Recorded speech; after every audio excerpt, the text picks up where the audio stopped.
mwari. Hallelujah. Ime problem ya tinoita sebatendi ndeye kuti tinonyanya kufocusa pazvinhu zviswati zvaitwa naMwari. Hallelujah. We focus a lot on things that God has not done. Hallelujah. Unofunga kuti ndanamata but andisandapindurwa. Hallelujah. What about the things that God has done for you? Hallelujah. We have to go before the Lord and thank him. Hallelujah. Vakanaka mwari ava. Hallelujah. Vangadai vasirivo mwari tingadai tisiri pano. Hallelujah. Pane pamwe patakafura napo zvekuti vangadai vasiri mwari tingadai tisiri pano. Hallelujah. Saka manheru ano we just want to go before the throne of mercy and say Baba tinokutendai. Let us go before the Lord and pray. Baba tinokutendai manheru ano tinouya pamberi pechigaro chenyu chenyasha. Father, we thank you, Lord, that you are God. We thank you that you are God. We thank you that you are God. There is no one else, oh God, that compares to you. Tinokutendai mwari nechipo cheupenyu. Tinokutendai Jehovah nechipo cheutano. Tiri pano mukati mezuva ranhasi mweya mutsvene. Hakusi kugona kana kungwara kwedu mwari. Asi dzingori nyasha dzenyu baba vangu. Tinokutendai manheru anhasi nekuti Jehovah matiitira zvakawanda. We are standing here in the month of December, the last month of the year 2025, not because we were clever, not because takaita zvakanaka, not because tinogona stereki, but because you found us grace. You give us grace, Jehovah. You gave us the favor yekurarama kuti tisvike zuva ranhasi. Manheru ano toda kungokutendai tichikurumbidzai. We thank you for what you have done in our lives. We thank you for what you have done during this revival. We thank you for even what you are going to do tonight. We thank you for what you are going to continue to do in our lives. Tinokutendai mweya mutsvene muri mwari vanoramba vachingoita mabasa mukati meupenyu hwedu. Manheru ano tinokupai mbiri, tinokupai rumbidzo. Makafanira mweya mutsvene, makafanira changamire muponesi. You are Jehovah Jireh. You are Jehovah Adonai. Jehovah El Shaddai, the Lord God Almighty. Akekho munye nkosi ongafananiswa nawe. Wena usimakade sezulu uhlezi ebukhosini. Uyinkosi yamakhosi awulinganiswa. Sibabaza wena ngale intambama. Sikunikeza lonke udumo lobukhosi ngoba wena ufanele. Ngale indawo sithi phakama nkosi. Uthathe yakho indawo phakama nkosi ube nguNkulunkulu kule indawo. In the name of Jesus, Father, we exalt you, O God. We elevate you, we uplift you. You are Lord God majestical. You are incomparable. You are immeasurable. The ancient of days, the fountain of living waters. I am that I am. Tonight, oh God, we lift you on high. We shout, Abba Father, you are worthy. Abba Father, you are worthy. Abba Father, you are worthy. Akekho munye uNkulunkulu esimaziyo ngaphandle kwakho Somandla. Akekho munye singaya kuwe ngaphandle kwakho Jehova. Akekho munye Nkosi esingambiza ngaphandle kwakho. Sidumisa wena ngale ntambama. Sithi uyinkosi yamakhosi. Sithi wena unguJehova ophilayo, umnini mandla onke. Siyakudumisa, siyakubonga ngobuthando lwakho, ngobuhle bakho, ngoba wena uyinkosi. Akekho munye ongafananiswa nawe. Ngale ntambama siyakubonga. Simakade sezulu siyakubonga. Jehova ophakeme siyakubonga. Mwari tinokutendai. Father, we thank you, we thank you. We thank you, Lord, we thank you. We thank you, Lord, we thank you. We thank you, Lord, we thank you. Our hearts are filled with so much gratitude in the name of Jesus. Tinokutendai moya mtswene, tinokutendai wenyasha, tinokutendai shewe madzishe,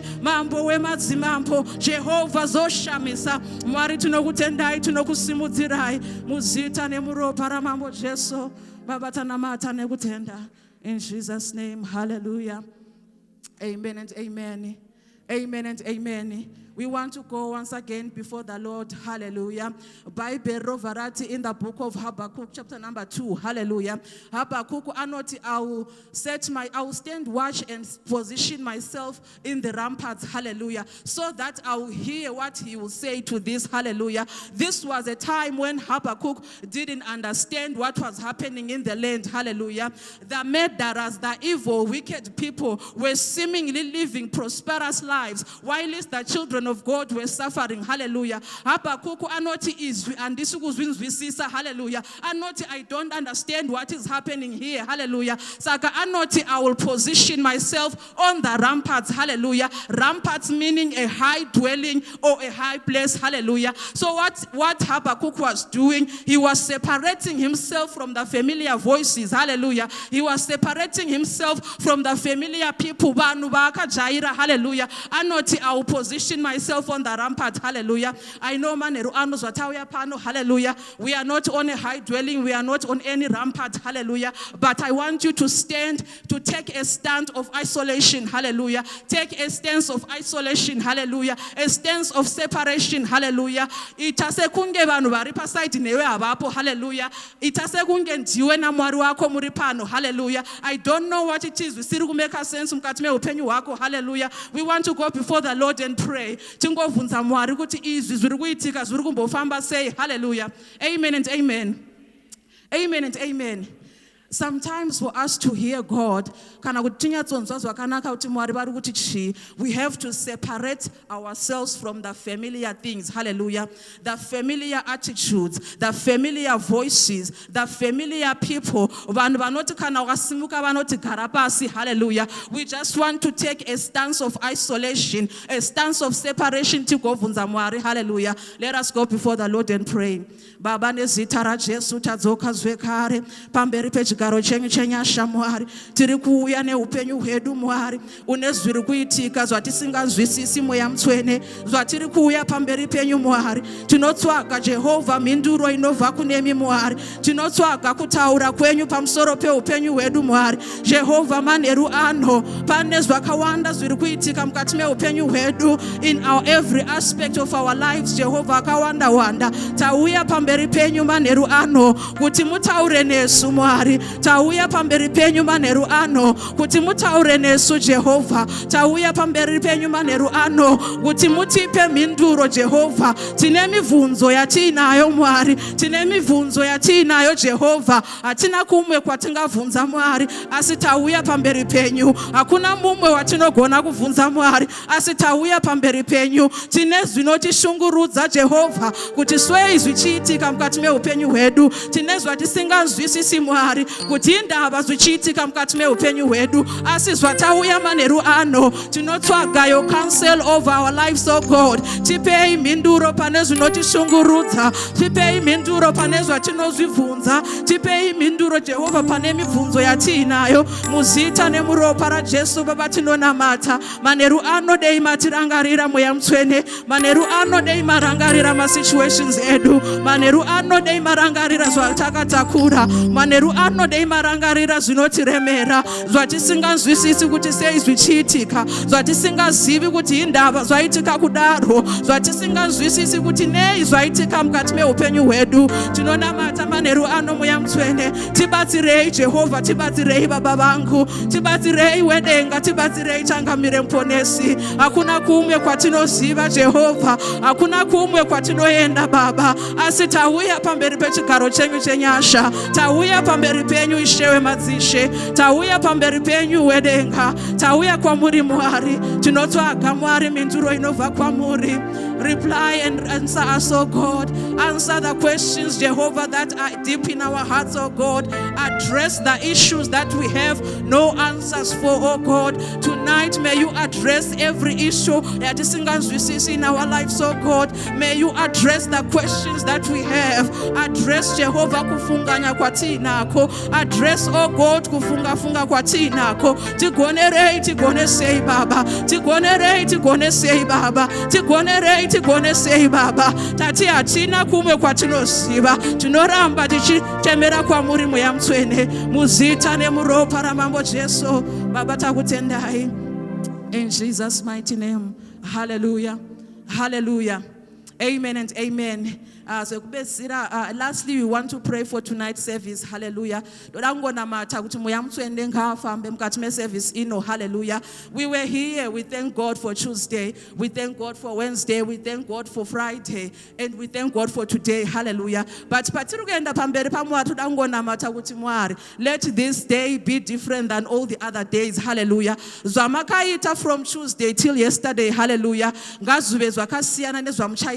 Hallelujah. We are praying for fresh anointing. Hallelujah. For a fresh wind of revival. Hallelujah. Revival is not just a distant hope. Hallelujah. But it is happening now. Hallelujah. And it's happening to a generation that refuses to be ordinary. Hallelujah. Maneru anno tudango namata pa service ino kuti mwari spiritidze. Hallelujah. Tongo namatira nemranda wa mwari kuti varambe vachingoshandiswa na mwari mukati meupenyu hwedu. Hallelujah. May God continue to give you more unction to function. Hallelujah. We pray that in this service may he flow in the frequency of his revelation. Hallelujah. We pray even the word that is going to bring. Hallelujah. Let it be a word that is going to come with power and clarity. Hallelujah. Tisayende tisinakuzwisisa shoko ra Mwari. Ndaba shoko ra Mwari is the wisdom of God. Hallelujah. The word of God is the power of God. Hallelujah. Let it not go back void. Hallelujah. But let it accomplish everything that it has been sent to do. Hallelujah. Let us go before the Lord in prayer. We thank you for this service, Jehovah Zatauya. We have come once again, we have come once again, Jehovah, to hear your counsel of our lives, oh God. We pray that in this service you may bless each and every proceeding, oh God. Anoint each and every proceeding of this service, oh God. In the name of Jesus, we pray in this service that you may manifest your power. We pray in this service that you may manifest your greatness. We pray in this service that what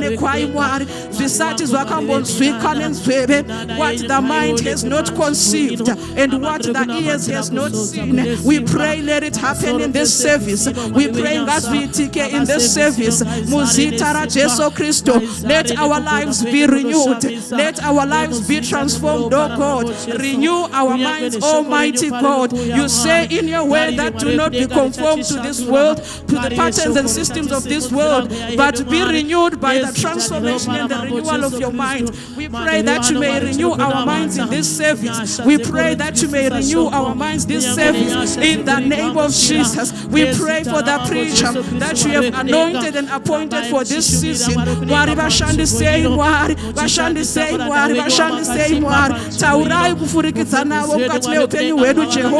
Use him as a vessel in this place, oh God. Let every word that shall come from his mouth be like fire in the name of Jesus. We thank you, Jehovah, tonight. Tonight we elevate you, we lift your name high.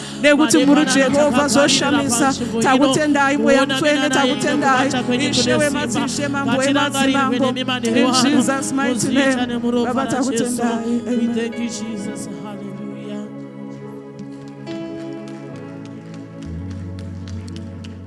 Hallelujah. Hallelujah.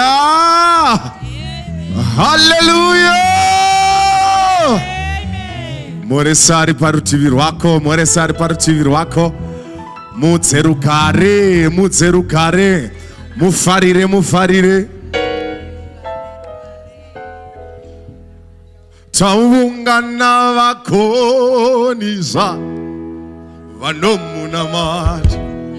Oh, Vanungurio na dengara Dengara Jehovah Vanungurio na dengara Taungana vakoniza Vanomunamata Vanungurio na Dengara Jehovah Vanungurio na dengara Vakomana vakoniza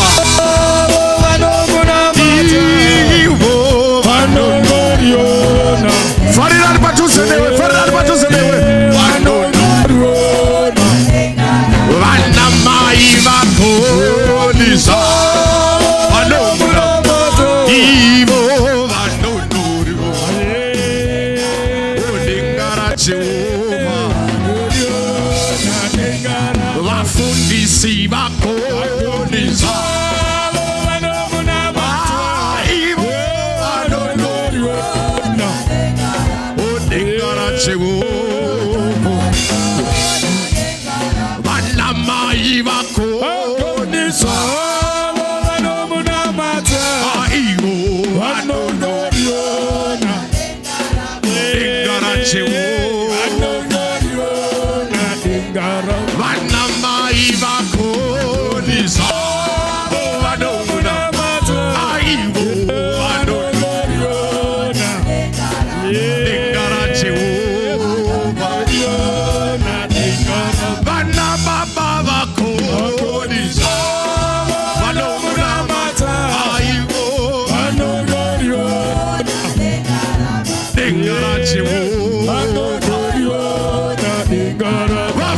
disiva kodiza banomunamata aigo vanongoriona dengaracho. Hallelujah, hallelujah.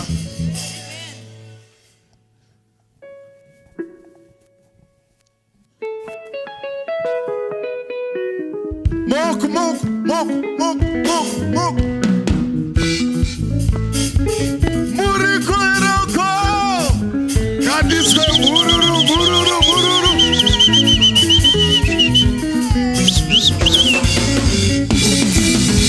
Jodadana ye Jesu jodana. Jodadana ye Jesu jodana. Jodadana ye Jesu jodana. Jodadana ye Jesu jodana. Jodadana ye Jesu jodana. Jodadana ye Jesu jodana. Jodadana ye Jesu jodana. Jodadana ye Jesu jodana.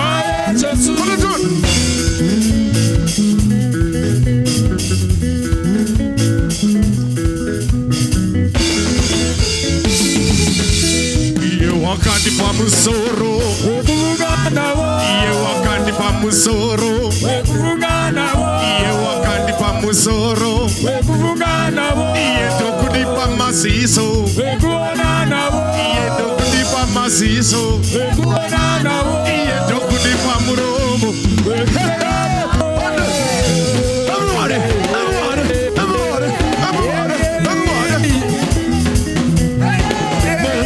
Jesus, oh coconut cheese, oh coconut cheese, oh coconut cheese, oh coconut cheese, oh coconut cheese, oh coconut cheese, oh coconut. Chidamba chamba mudeng, chamba chamba mudeng, chamba chamba mudeng, chamba chamba mudeng, chamba chamba. Mururu na macho, chamba chamba mudeng, chamba chamba, chamba chamba mudeng, chamba chamba mudeng. If Jesus are ya, if Jesus are ya, if Jesus are ya, if Jesus are ya, if Jesus are ya, haya haya haya, haya haya haya, haya haya haya, haya haya haya, haya haya haya, haya haya haya, haya haya haya. Right, you know me that Jesus haya. Never cool, what did it? Two exercises as you show me. This way. Are you ready? 1, 2, 3. Lift Jesus higher. Lift Jesus higher. Lift Jesus higher. Lift Jesus higher. Lift Jesus higher. Lift Jesus higher. Whoa. Ah, pana wakamira. Pana wasuru nazo itasha. Ndugu dasha swali. Let's go. Are you ready? Are you ready? 1, 2, 3. Lift Jesus higher. Lift Jesus higher. Lift Jesus higher. Lift Jesus higher. Lift Jesus higher. Lift Jesus higher. Oh coconut cheese. Oh coconut cheese. Oh coconut cheese. Oh coconut cheese. Oh coconut cheese. Oh coconut cheese. Oh coconut cheese. Zika. Zika.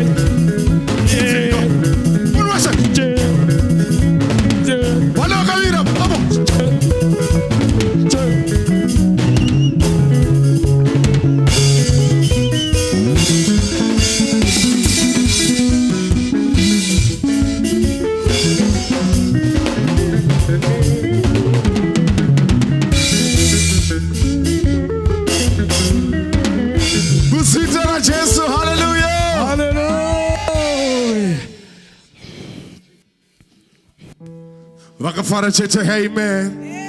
Vakafara chete, amen. Let me see you. Hallelujah. Vakafara chete, amen.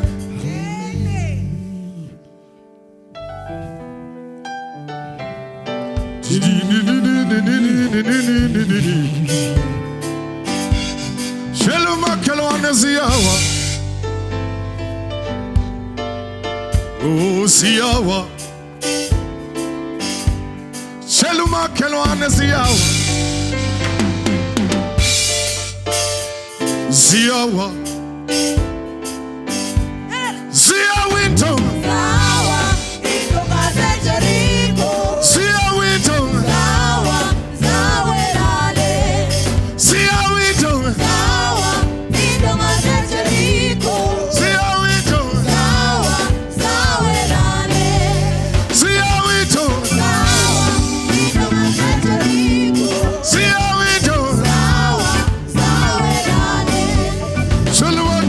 Siawa, itonga se Jericho, oh Siawa, Shaluma Kelwana Siawa, oh I Siawa, oh Siawa itonga, itonga se Jericho, solo anyway now, oh Siawa itonga, itonga se Jericho.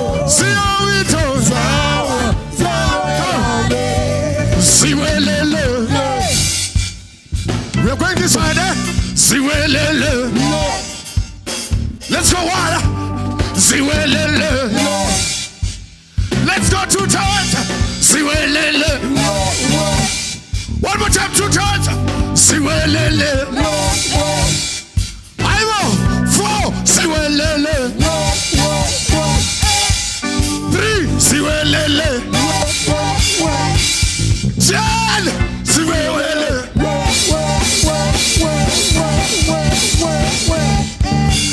see how we do.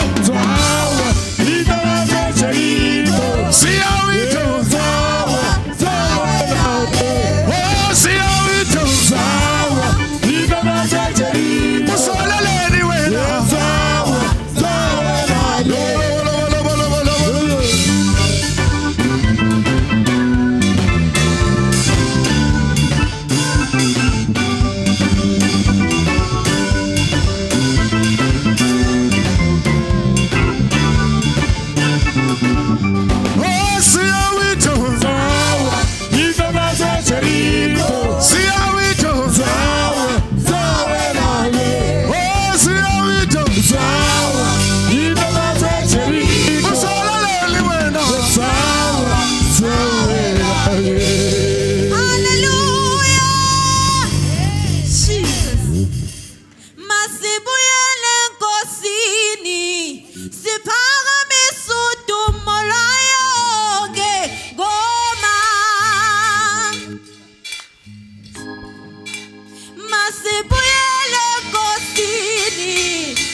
Kika,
hakuna wakaita sa Yesu, hakuna wakaita sa ye, hakuna wakaita sa Yesu, hakuna hakuna wakaita sa Yesu, hakuna wakaita sa ye, hakuna wakaita sa Yesu, iwe hakuna wakaita, hakuna wakaita, hakuna wakaita, hakuna iwe hakuna, hakuna iwe hakuna,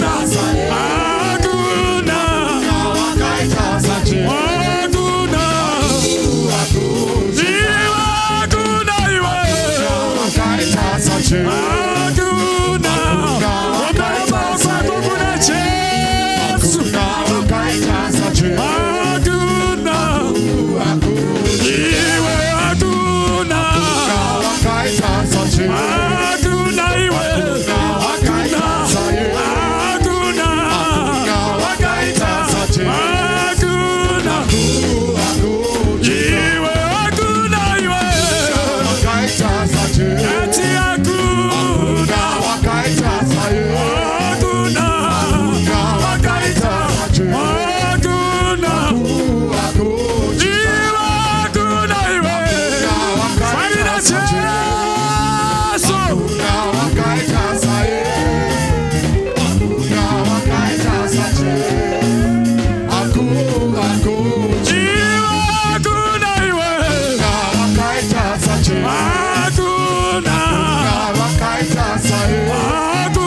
makanaka,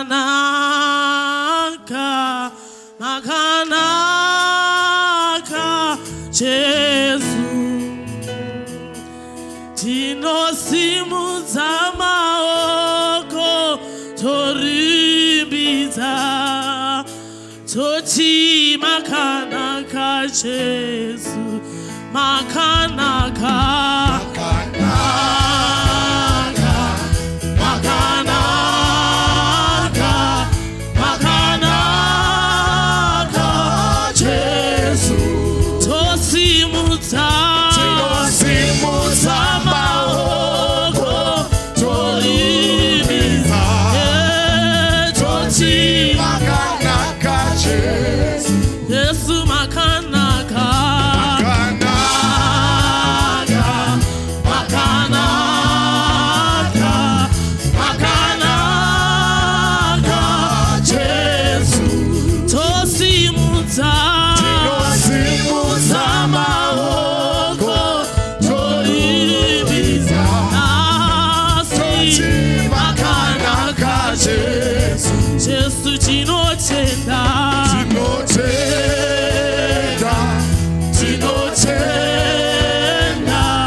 musharuka wekarekani. Tinokutendai Jehova zoshamisa. Hakuna umwe wakanaka semimwari. Aiwa Mwari munoshamisa muri mutsvene. Manero ano tinosimudza maoko edu tichirumbidza uye nekutenda kunaka kwenyu Mwari. Dei kusiri kunaka kwenyu Jehova tingadai chisiri pano nhasi, asi ndinoremekedza zita renyu Mwari ndichiti makanaka Jesu, makanaka Ishe wemadzishe, makanaka musharukwa, makanaka muridzi weupenyu. Ndiani anofananidzwa nemi Mwari pakunaka nepakutendeka? Hakuna umwe wakaita semi Mwari. Moyo wedu manero ano inosimudzira zita renyu tichiti makanaka Jesu, makanaka changamire, makanaka Mwari wekudenga. Biringai venyu manero ano muzita nemuropa raJesu, mazita henyu Jehova. We give you the glory. Hallelujah. Hakuna kupinda Yesu, hakuna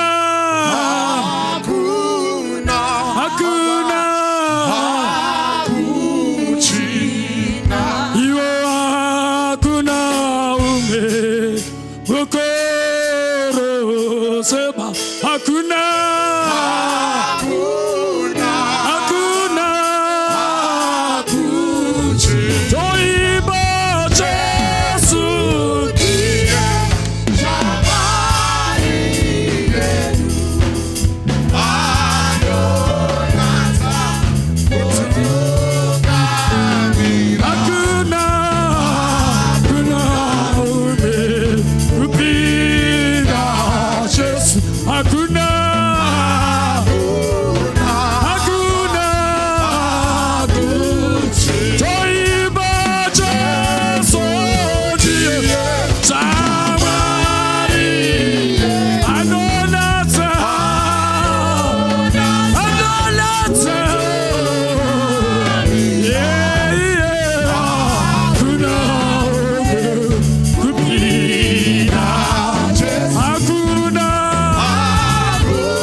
manekonano myari hakuna myari wataunganira maneruano tauya maneruano mutsene tauya tangamire maneruano hakuna umwe anorapa moyo hakuna umwe myari maneruano Jehova maneruano myari maneruano Jesu maneruano hakuna wakafanana nemi hakuna wataunganira kutakwesita renyu maneruano Jehova tinokurumbidzai tinokunamatai tinokusimudzirai nekuti hakuna wakafanana nemi maita enyu Mwari wari kumusoro kudenga tinokuongai kutswai Jesu mazvita mweya mutsvene. We bless your name, Almighty God. We bow before your throne. We bless your name, Almighty God. Bow we before your throne. We glorify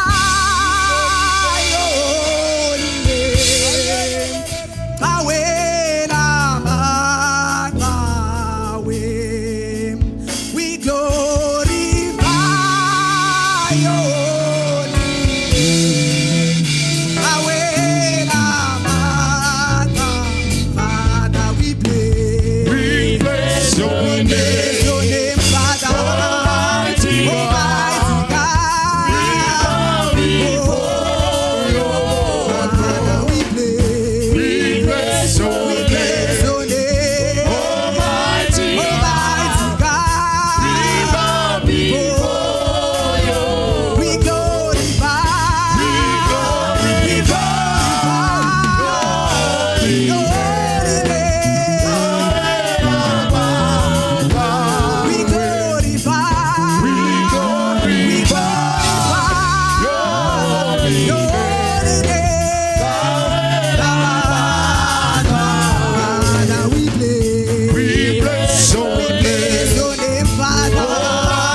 Mutsvene, makakodzera nembiri, makakodzera nekunamatwa Mweya Mutsvene. Simudzirwai manheru ano nekuti ndimi Mwari. Kubva zuva rechekutanga Mwari makanga muchingori Mwari, nanhasi uno Mwari mungori Mwari. Tinosimudzira zita renyu Mweya Mutsvene, tinorumbidza zita renyu manheru ano. Makakodzera nembiri, makakodzera nekunamatwa manheru ano. Tinokutendai Mweya Mutsvene, tinodzosera mbiri yose kuzita renyu. Makakodzera nembiri. You are worthy of all the glory, you are worthy of all the praises. Mazviita Mweya Mutsvene manheru ano, mazviita Mweya Mutsvene. Mwari wenyasha, Mwari vakatendeka. Tiri pano Baba sevana venyu, tiri pano sekereke Mwari.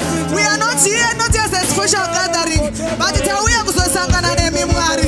Mazviita Mweya Mutsvene manheru ano, mazviita Jesu. Tinokutendai nekuti muri Mwari. Hallelujah, hallelujah. Tiri mumweya uyo chete wokutenda Mwari. Toda kumboverenga Daniel chapter 2 verse 20. And Daniel answered and said, blessed be the name of God forever and ever. For wisdom and might are his. And he changes the times and the seasons. He removes kings and raises up kings. He gives wisdom to the wise and knowledge to those who have understanding. He reveals deep and secret things. He knows what is in the darkness, and light dwells with him. We want to bless the Lord. We want to bless the Lord. Day one, the revival, ramba namo. Mwari vakatotiudza kuti tirambe namo. Why? Genesis 2, chapter 2, Genesis chapter 1 verse 28. Mwari vakati bless, vakati go and dominate. Tuesday vakati rakaratidza zvakare kuti ramba namo. Musi day 2, these ones we need to recognize the anointing for a breakthrough. Day 3, tikanzi desire another higher level of anointing. Day 4, rakaverura ranezuro, and also yanga iri double because yanga iri all night prayer. Tikapiwa nyasha dzekurarama upenyu hwakapfava, tichidestroy the enemies ari mukingdom medu. Panguva ino, let's bless the Lord. Let's lift his name high. Mwari vakafanira kurumbidzwa ava. Ngativaomberere maoko, ngatishaute zita ravo, ngatirumbidze Mwari ava vakanaka. Mwari vakatendeka. The King of Kings, the Lord of Lords, the Alpha and the Omega, the beginning and the end. Mwari vanosumudza marope kubva muguruva. Mwari vanopa wisdom ava. Mwari vanopa pfuma ava. Ngativaomberere maoko, ngativakudze zita ravo, ngatishimise zita ravo manheru anhasi muzita raJesu. Hallelujah. Amen. Takapiwa vafudzi. Shoko raMwari rinotaura kuti vakatipa vafudzi after his own heart. Takapiwa vafudzi vedu, Pastor Jirishi namama vakamira apo. Ngativafarirei muzita raJesu. Hallelujah. Thank you. Mungatora nzvimbo dzenyu pasi. Mungagara nyu pasi. Sunday school. Oye. Ngatikwadzisei vana vedu veSunday school muzita raJesu. Hallelujah.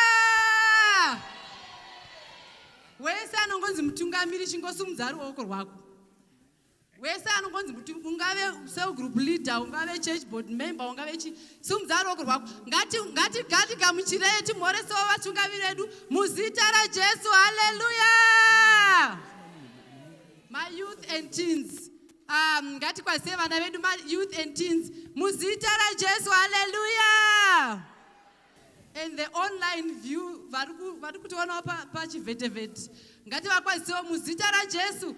Hallelujah.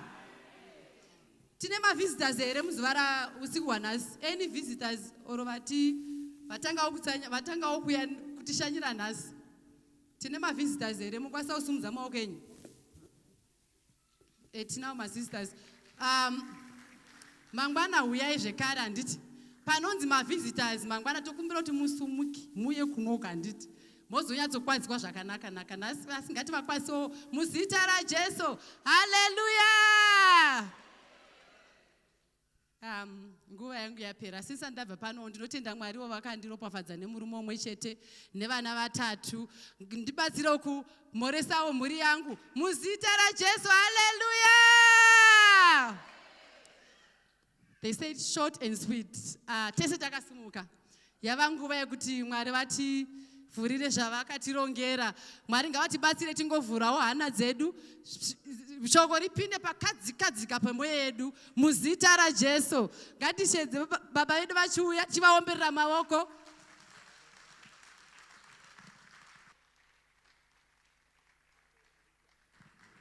Hallelujah. Titende Mwari. Namaitolana vanga vachilida intercession very powerfully. Amen and amen. She's a powerful young lady with direction. I was listening to you, my daughter. I enjoyed the Ndebele. I enjoyed the Shona. I also enjoyed the substance in the powerful leading of intercession. Be blessed. Muzita raJesu. Hallelujah. Zvakanyanya kutinakira kuona vechidiki vachidaro nekuti zvinoratidza kuti ramangwana rakajeka. Regai titende zvakare our church administrator, the ever smiling, ever hard-working, ever jubilant. Tingovafarira muzita raJesu. Mai Mugando vanga vachititungamirira muzita raJesu. Ndingokufarirai mese nekuuya. Ndikuona nhasi numbers are not as many as we are, but we knew we won't be many because vanhu vazhinji vati vachibva pano vakananga kumabasa. Amen and amen. Asi toda kutenda Mwari nemi mauya, and as a body we knew very well that all night to affect today. As we did it also to accommodate vamwe vanotadza kuuya kuma evening service nekuti anopedza basa na 7 osvika kumba na 8. You see, and we also did all night as a church body, knowing very well that we have so many people that can afford to obtain an all night, but they cannot come to a Sunday service. Nezvikonzero zvemabasa, tine team redu noshanda kuma restaurants, tine vanhu vanoshanda kusecurity, tine vanhu vakawanda vano benefita from all night. Saka zvatasangana nazvo tatakazvitarisira tichizviita nechikonzero chekuti we wanted those fellow brethren to benefit and partake in the all night. That's why you see yesterday, how many saw that yesterday the house was overwhelmed with numbers? That's why we did an all night. We wanted to take care of that. So we knew the timing of the year. Yaida all night kuti vanhu vadi vasacrifice zviite zvakanaka. Our numbers were very great yesterday, but they affected today. But kune vamwe vanhu vanongokwanisa kuuya ku all night. Tikasadaro even Sunday service yacho they don't attend. So we did it deliberately as a strategy. Mangwana tinenge tiri pano takawanda, Mwari verugare vachitiitira zvakadi zvakanaka, but chimbozviita iwe makorokoto wauya kuno uine hope, wakauya nezuro wadzoka zvenhasi uine hope. Mwari vakuropafadze, vakuitire zvakanaka muzita raJesu. Hallelujah. Hallelujah. Ndaona mai vanoshandira kupita Marisburg zita ravaranditiza. Mainzima all the way from Marisburg. She doesn't miss a prayer camp. She doesn't miss an important event. She travels from Peter Marisburg. If we have an important event to attend it. Mainzima komborerwa ina Mwari. Zvakanyanya kuti koshera kuti munhu anobva ku Peter Marisburg kuziva kuti chechi yangu iri kuJoburg, ende ndinotoziva kuti a day before or the 2 weeks before vane varipo. She has never missed a prayer camp. She has never missed a Sunday revival, but vachigara ku Marisburg. But tine munhu anogara across the road anogona kuremerwa. You can do it when you have the passion. I may not appreciate you again, but anoona anoziva vanhu anozviziva izvozvo ende anozvigamuchira ende ane zvaanoita nazvo. Mwari vakukomborerei mainzima. It means a lot to me and to the church. We started 2016 and we are soldiering together. Zvakangonaka izvozvo kuziva kuti you have people that stand when you need them always. Vamwe vari kutotiza kuti siyabaleka nemari yedu, vamwe vari kutomhanya nayo ikoko kuti ndokwatiri kuenda ikoko. Zvinongosiyana nemaonero nai, zvinongosiyana nemashanyirwo avakaita naMwari. But for me it means a lot. For me it means a lot. Kuti Marisburg hakusi pano. Kunomo munhu kuti akangochinja environment yako kana muRandburg akutotsvaga iri padhuze, haana chinomunamira panzvimbo wane, anotransfer. Kune mweya, pane imwe shiri inonzi nzembe. So kumusha yataiziva kuti every season inenge iri pane imwe nzvimbo, haidzokorori nzvimbo. Mwari vachitiitira zvakanaka. Regai ndigamuchire mufundisi nababa namai Tiringe from all the way from western area. Mwari vakuitirei zvakanaka, vakukomborerei. They are part and parcel of this assembly. Vazhinji munovaziva. Mwari vakatiitira zvakanaka muzita raJesu. Hallelujah. Manerano zvakare regai ndingogamuchira church board neutungamiriri wose pamwe chete. Dai kuri kuZimbabwe ndaingoti Zim 1, mutendi wangu wekutanga ari pakati pedu zvakare. Tingovafarira nhasi vakachena futi semazuva yese. Nhai tigamuchire overseer varipo pano pamwe chete naamai. Kana tichiti overseer tiri kuti mukuru wematunhu, mufundisi vevafundisi. Mwari vakuitirei zvakanaka, varambe vachikuropafadzai. Bishop K Tashu vari pano zvakare naamai. Handizive kuti akavati kindness airevei. Vangani vakamborinzwawo zita iro. Mai vacho vakatakura nhumbo yakanyanya kunakisa, inongofana kungonzi kind, kwete oni vayaziswa chivanduriro chinonzi ness. Hallelujah. Mamwe mazita ane zvaanoreva. Kuna tsitsi asina tsitsi, kuna Peter anoba. Ishesha Peter abude mjeri, but Peter akachitoba kutopinda mjeri. Unofana kumbotaridza zita rako pamwe pacho woshandirawo zita rani rako. Vanatanyaradzwa nyaradzai vanhu. Handizvo here? Vana Loveness idaiwo vanhu, kwete kuita Loveness ane makuhwa. Mwari vatiitire zvakare. Baba namai tinokudai, uyai muzotora nguva ino nekuzara kwayo. Mwari verugare vachitiitira zvakanaka. Mwari verugare ngavatiitire zvakanaka zvakare. Manheru ano nechikonzero chevaranda vavo neravauya naro, ritiwanire nyasha nesimba dzekurarama muzita raJesu. Hallelujah.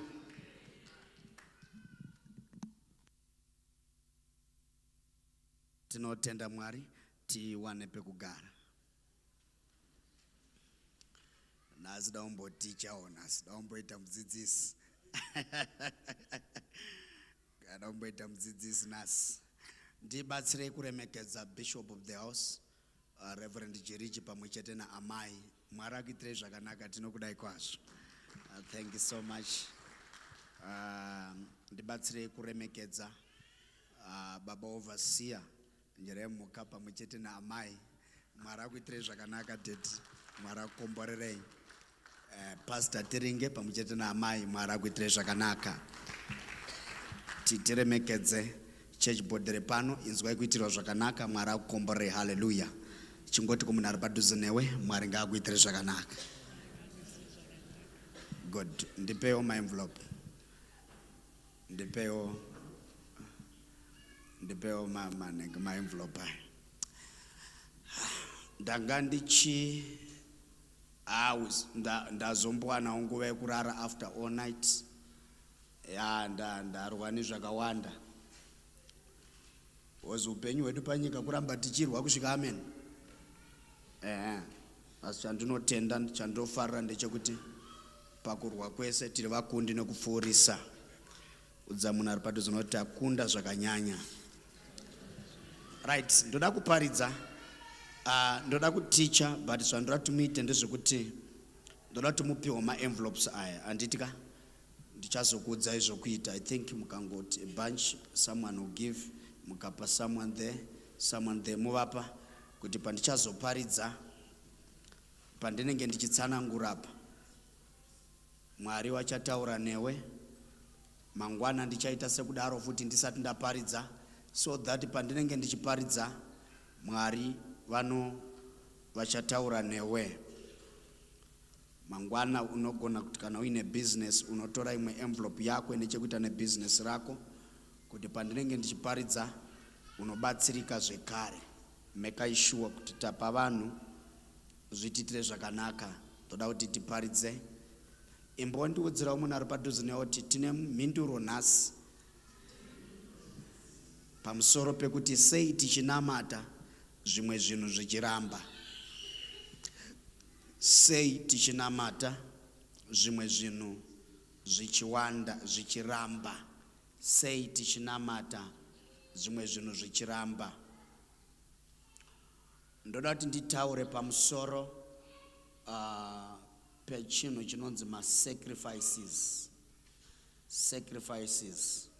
Vazhinji vanotaura pamusoro pema-altars, asi nhasi ndoda kuti ndingotsanangura ndichiti sacrifices. Sacrifices. Anditika rugare kuno vanotenda. Amen church. Monditereresa nhasi handisikita noise. Mwari achititira zvakanaka. Zvanga zvakanaka kuti mutange mamboverenga shoko, then pandinenge ndichifamba ngoerenga mavhesi mashoma. Imbondiverengerai Matthew chapter number 22 verse number 25 to 27. Titererese ndoda kutsanangura pamusoro pema-sacrifices.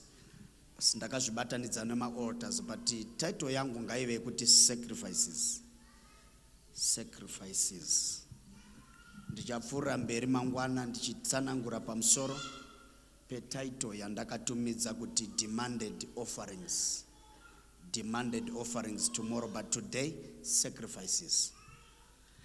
God is good, my God. Ndiverengere Matthew 22 verse number 25 to 27.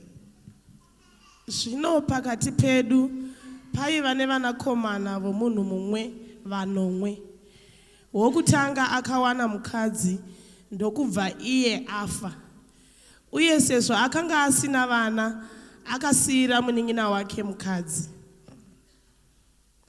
Zvimwe chetezvo zvakaitika kune wechipiri newechitatu kusvikira kune wechinomwe. Pakupedzisira mukadzi akazofawo. Tinotenda. Verenga ako nechirungu. Now there were with us 7 brothers. The first died after he had married, and having no offspring, left his wife to his brother. Likewise, the second also, and the third, even to the 7th. Last of all, the woman died also. Tinotenda. Ingoverengai Vatongi chapter number 6, verse number 6. And then verse number 25. Vatongi chapter number 6, verse number 6, and then verse number 25. I think it is tangira ikoko zvinotibatsira. VaMidhiani vakaita kuti vaIsraeri vave varombo zvokuti vakachema kuna Jehovha kuti avabatsire. Verse number 25.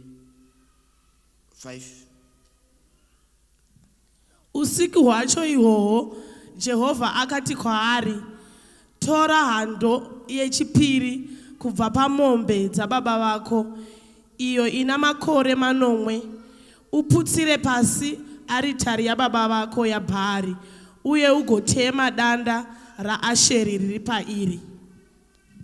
Tinotenda. Kuti timanye nenguva mamwe mascripture ndongokupai, ndichakupai ngotiverengere last mapisare 50 verse number 5. Verenga nechirungu. Mapisare 50 verse number 5.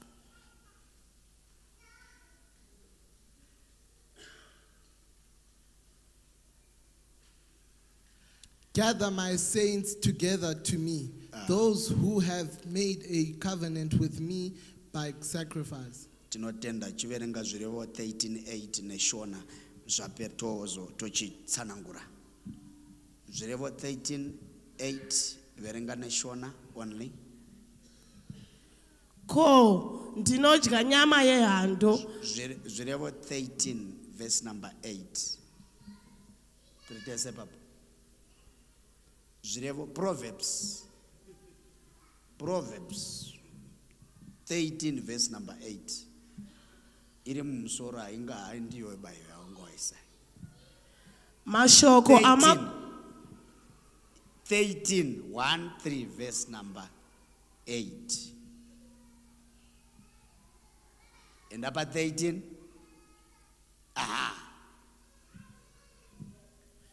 Upfumi womunhu unogona kudzikinura upenyu hwake. Asi murombo haanzwi kushikidzirwa. Right, upfumi womunhu unogona. Apa paida kuti tiverengetese apa zvirege kunzi pastor ndo wakadaro. Ngativerengetese 1 2 3 go.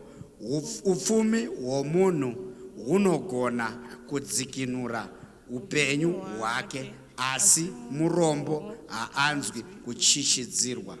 Indoda kuti uti apo kuti upfumi hwomunhu hunogona kudzikinura obva wati upenyu hwangu. Aneti upfumi hwangu hunogona kudzikinura upenyu hwangu. Naika asi murombo haanzwi kuchishidzirwa. Anoti hazvina kana basa izvo. Ndizvo ka?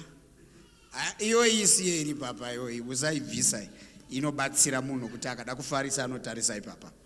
Vadikani garai pasi maita zvakanaka mufunge munoverenga zvakanaka. Mwari akukomborereka. Nyasha dziwande.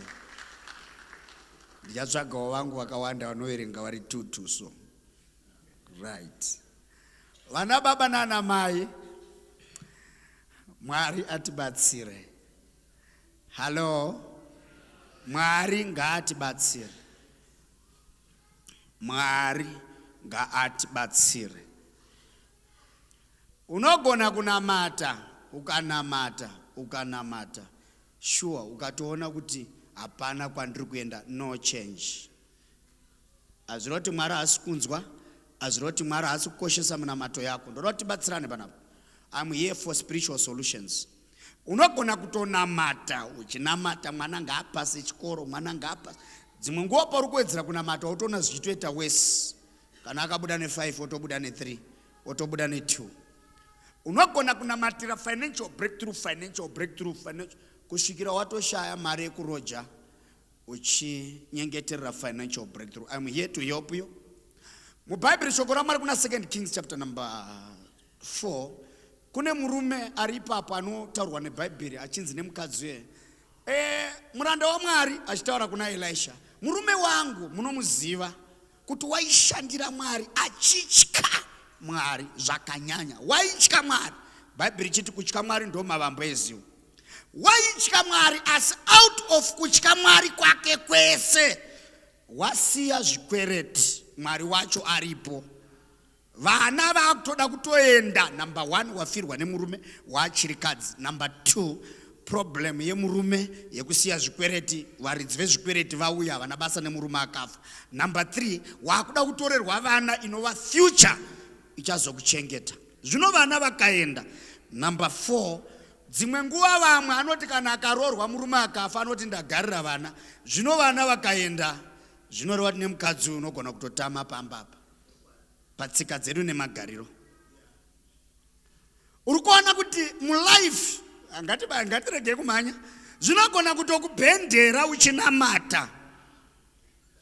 Bhaibheri roti vanhu vangu vaparara nekushayiwa zivo. Kuroti Mwari anotokuona uchiparara pari kunzi vanhu vangu vaparara. Anototi uyo neuyo vafa nokuti havana zivo. Unogona kutofa panyika panapa kwete kuti washaya medication. Medication yacho iripo but washaya zivo pamusoro pelife yako. Kusaziva chaiko kunourayisa. Unourayiwa nechausingazivi. Ndosaka muchiona pacho vanhu vachiti munhu akanzi afa vati angofa vanonotsvaga chauraya because kazhinji munhu anourayiwa nechatisingazive. Vanozoda kuzochiziva pafa munhu. Hello? Unogona kutonyengeterera kubudirira zvigotoramba. Jesu akatouya panyika, mumwe mukadzi warasira mafuta anodhura patsoka aigona kupiwa mari yacho varombo. Judhasi anoti mari iyi dai tapa varombo zvaibatsira. Jesu anotaurira kuna Judhasi navadzidzi, anoti mukadzi uyu haana chaatadza. Varombo muchagara muinawo nguva dzose. Jesu ari Mwari anoti vanhu vamuri kunamata navo vari varombo nevamwe vachatendeuka nevamwe vasina kumbonamata. Varombo hamuwapedzi kana tikanamata pano kuti varombo ngavapere pachechi panapa. Tinotosara nevamwe 4 or 5 vanochengetedza vhesi kuti Jesu arege kuzonyepa. Ngosarawo nevarombo vedu vepachechi yeparudhapoti 7, 8 vokuti kunyange ukavatibvisai chegumi misoro yavo inoramba yakaoma kuitira vhesi isazoreva nhema. Tingova nevarombo vedu 4 or 5 panapa. Tarisari padhuze neoti hamusere murombo wepanapa takanzi chagara nawo nguva dzose varomba.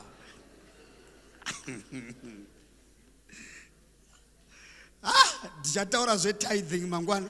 Kana uri munhu wokuti mwedzi uno ukabvisa, mwedzi unoyo haubvisi, wobvisa unouya haubvisi.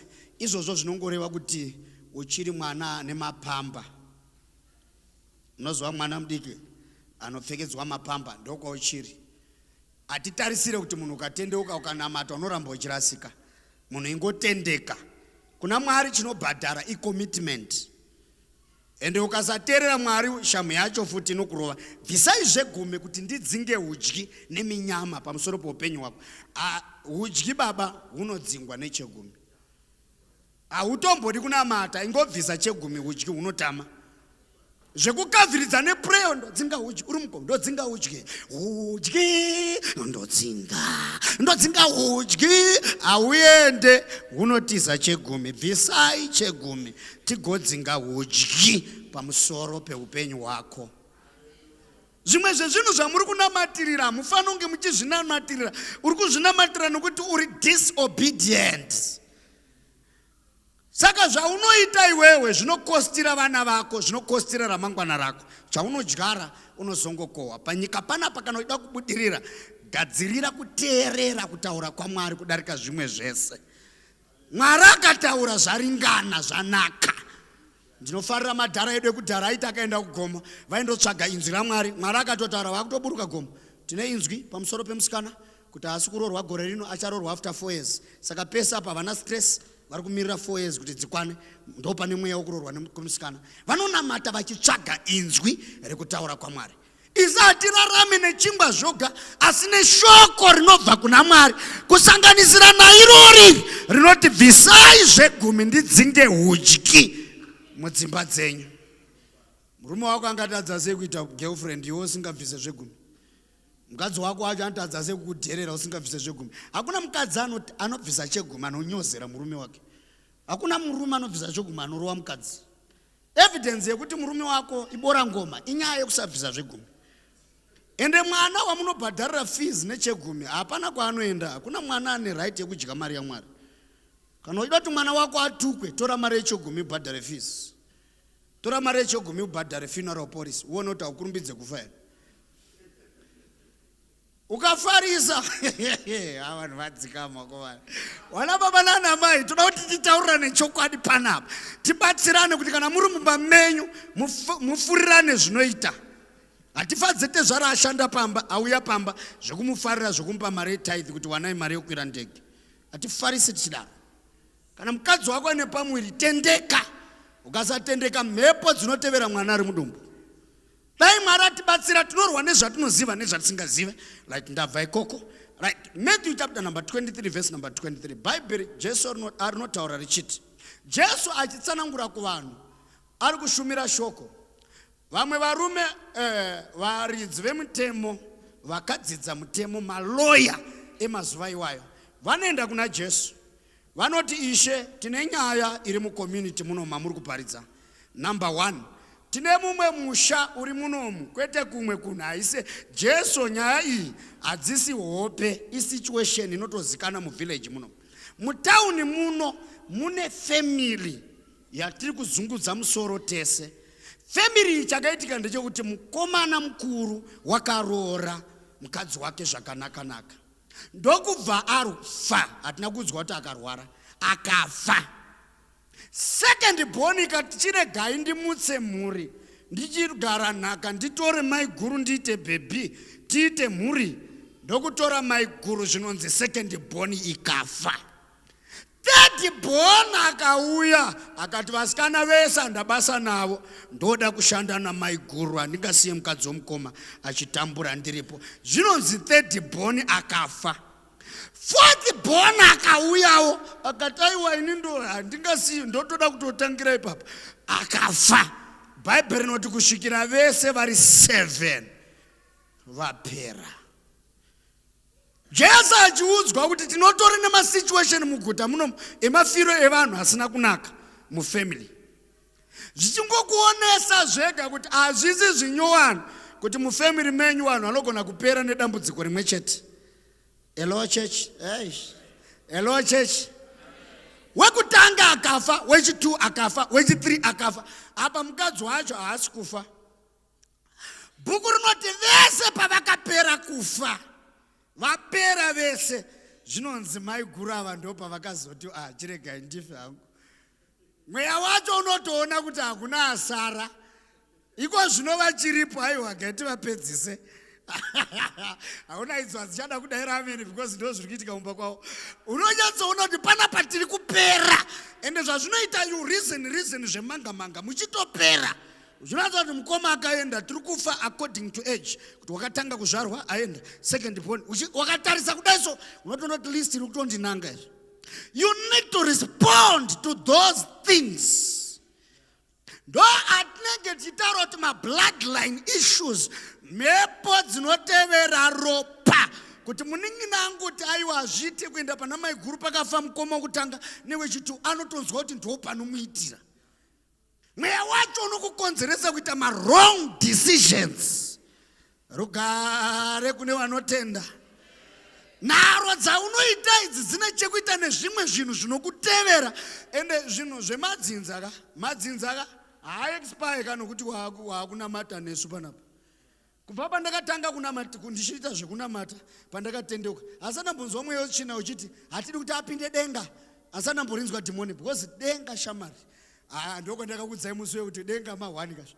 Imwe mbavha yakati after Jesu ataura kuna Nicodemus kuti haugone kupinda denga usina kuzvarwa patsva, usina kubhabhatidzwa. Imwe mbavha isina kutomboita izvozvo pamuchinjikwa, kuva kuri mutirangariro yakangotsura imwe pamuchinjikwa, yapedza ikaona kuti Jesu azofarira zvikanzi akoshe mukomana anga achikuseka ikanda mutsura ko mutirangariro zvikanzi nhasi ndinenge ndinewe kuparadhiso. Haana kana conference yaakatenda kana church service yaakapinda, akatopinda denga asingazive kana kucheya church service. One munhu akapinda futi asina tomboti ndiregerere zvandakakutadzirai. Denga rinopindwa nenyasha, ende kune vanhu wakati havapinde uchaona vapinda, ende mumwe wacho achashamisa vanhu kuti wapinda sei, ndiwe futi wofunga kuti haupinde. Uchatonetseka uchitonziwa kurumbidza uya kunoku ndo kwako kunoku. Utonetseka kuti nezvandanga ndichiita zvezve. Rugare kune vanotenda. Unogona kunamata, wonamata zvigoramba. Now Judges chapter number 6. Tine nyaya iripo. Indazoverenga verse number 25. Munhu wese ngati sacrifices. Munhu wese ngati altars. Munozorera kuti kunetseka kwedu kwese kwatinenge ichita, there is a spirit inenge ichita back up that system yekunetseka kwako. Kutambudzika kwese kwaunenge uchita, there is a system inenge ichitokonzeresa izvozvo. In as long usina kuresponda kusystem iyoyo, ladies and gentlemen, kana tikatoisa off magetsi apa, kunyangwe tikanamata sei anoramba ari off. Hello? Ndikutaura izvi. Kana tikatonzi vatashwa nepower, tikanyozera kuisa on magetsi, tinoita power redu tiri murima. Nokuti tiri kuramba principle chinokonzeresa. For every situation there is a way out. For every problem, there is a way out upon every problem. Every situation there is a way out. But chinonetsa ndechekuti munhu ari kudzidza Shona ari kuda kuweka maths kuShona. subject yegega ine maitirwo ayo kucollege tiri kuform 4 times yanguva yemaths, yanguva yeaccounts, yanguva yeshona, yanguva yebuilding. Tonzi kende building 40 minutes. Asi unozona umwe munhu akuda kuita building panguva yemaths. Ladies and gentlemen, chimwe nechimwe chine maitirwo acho kuti upenyu huendeke. There is a way to pray. There is a way to deal with matters. Zvinonetsa marriage yako, zvinonetsa vana vako, zvinonetsa kubasa kwako. Zvine nzira zvadzinoda kuti uteedzere kuti uve nebreakthrough. Ndosaka muchiona baba dedi kuti tine vanhu muchechi wokuti unogona kutoyemura munhu kana wekumasoweso achitosimuka ione himbhuku yako uchisara. Nasonati munopinda ipi ZCC ndire iwe nemahima yasoka marova ese sonyazoti hapana promotion. Inzwa muroya anogona kutopinda mumba mako uine King James version, uine Amplified Bible version, uine Shona kana Karanga version, uine New Living Translation, and uine mabhaibheri ese wakaunganidza wakatovhura vhesi yokuti usarege muroya achirarama. Muroya akatouya pamusoro papiro pako akati uri kuitei mazuva ano. Nokuti unofana kuziva zvekuita. Mweya wangu uri kundiudza kuti Mwari ane vanhu vanoda kubatsira nhasi. Unofana kuziva zvekuita kuti upenyu hwako iwewe huendeke. Now,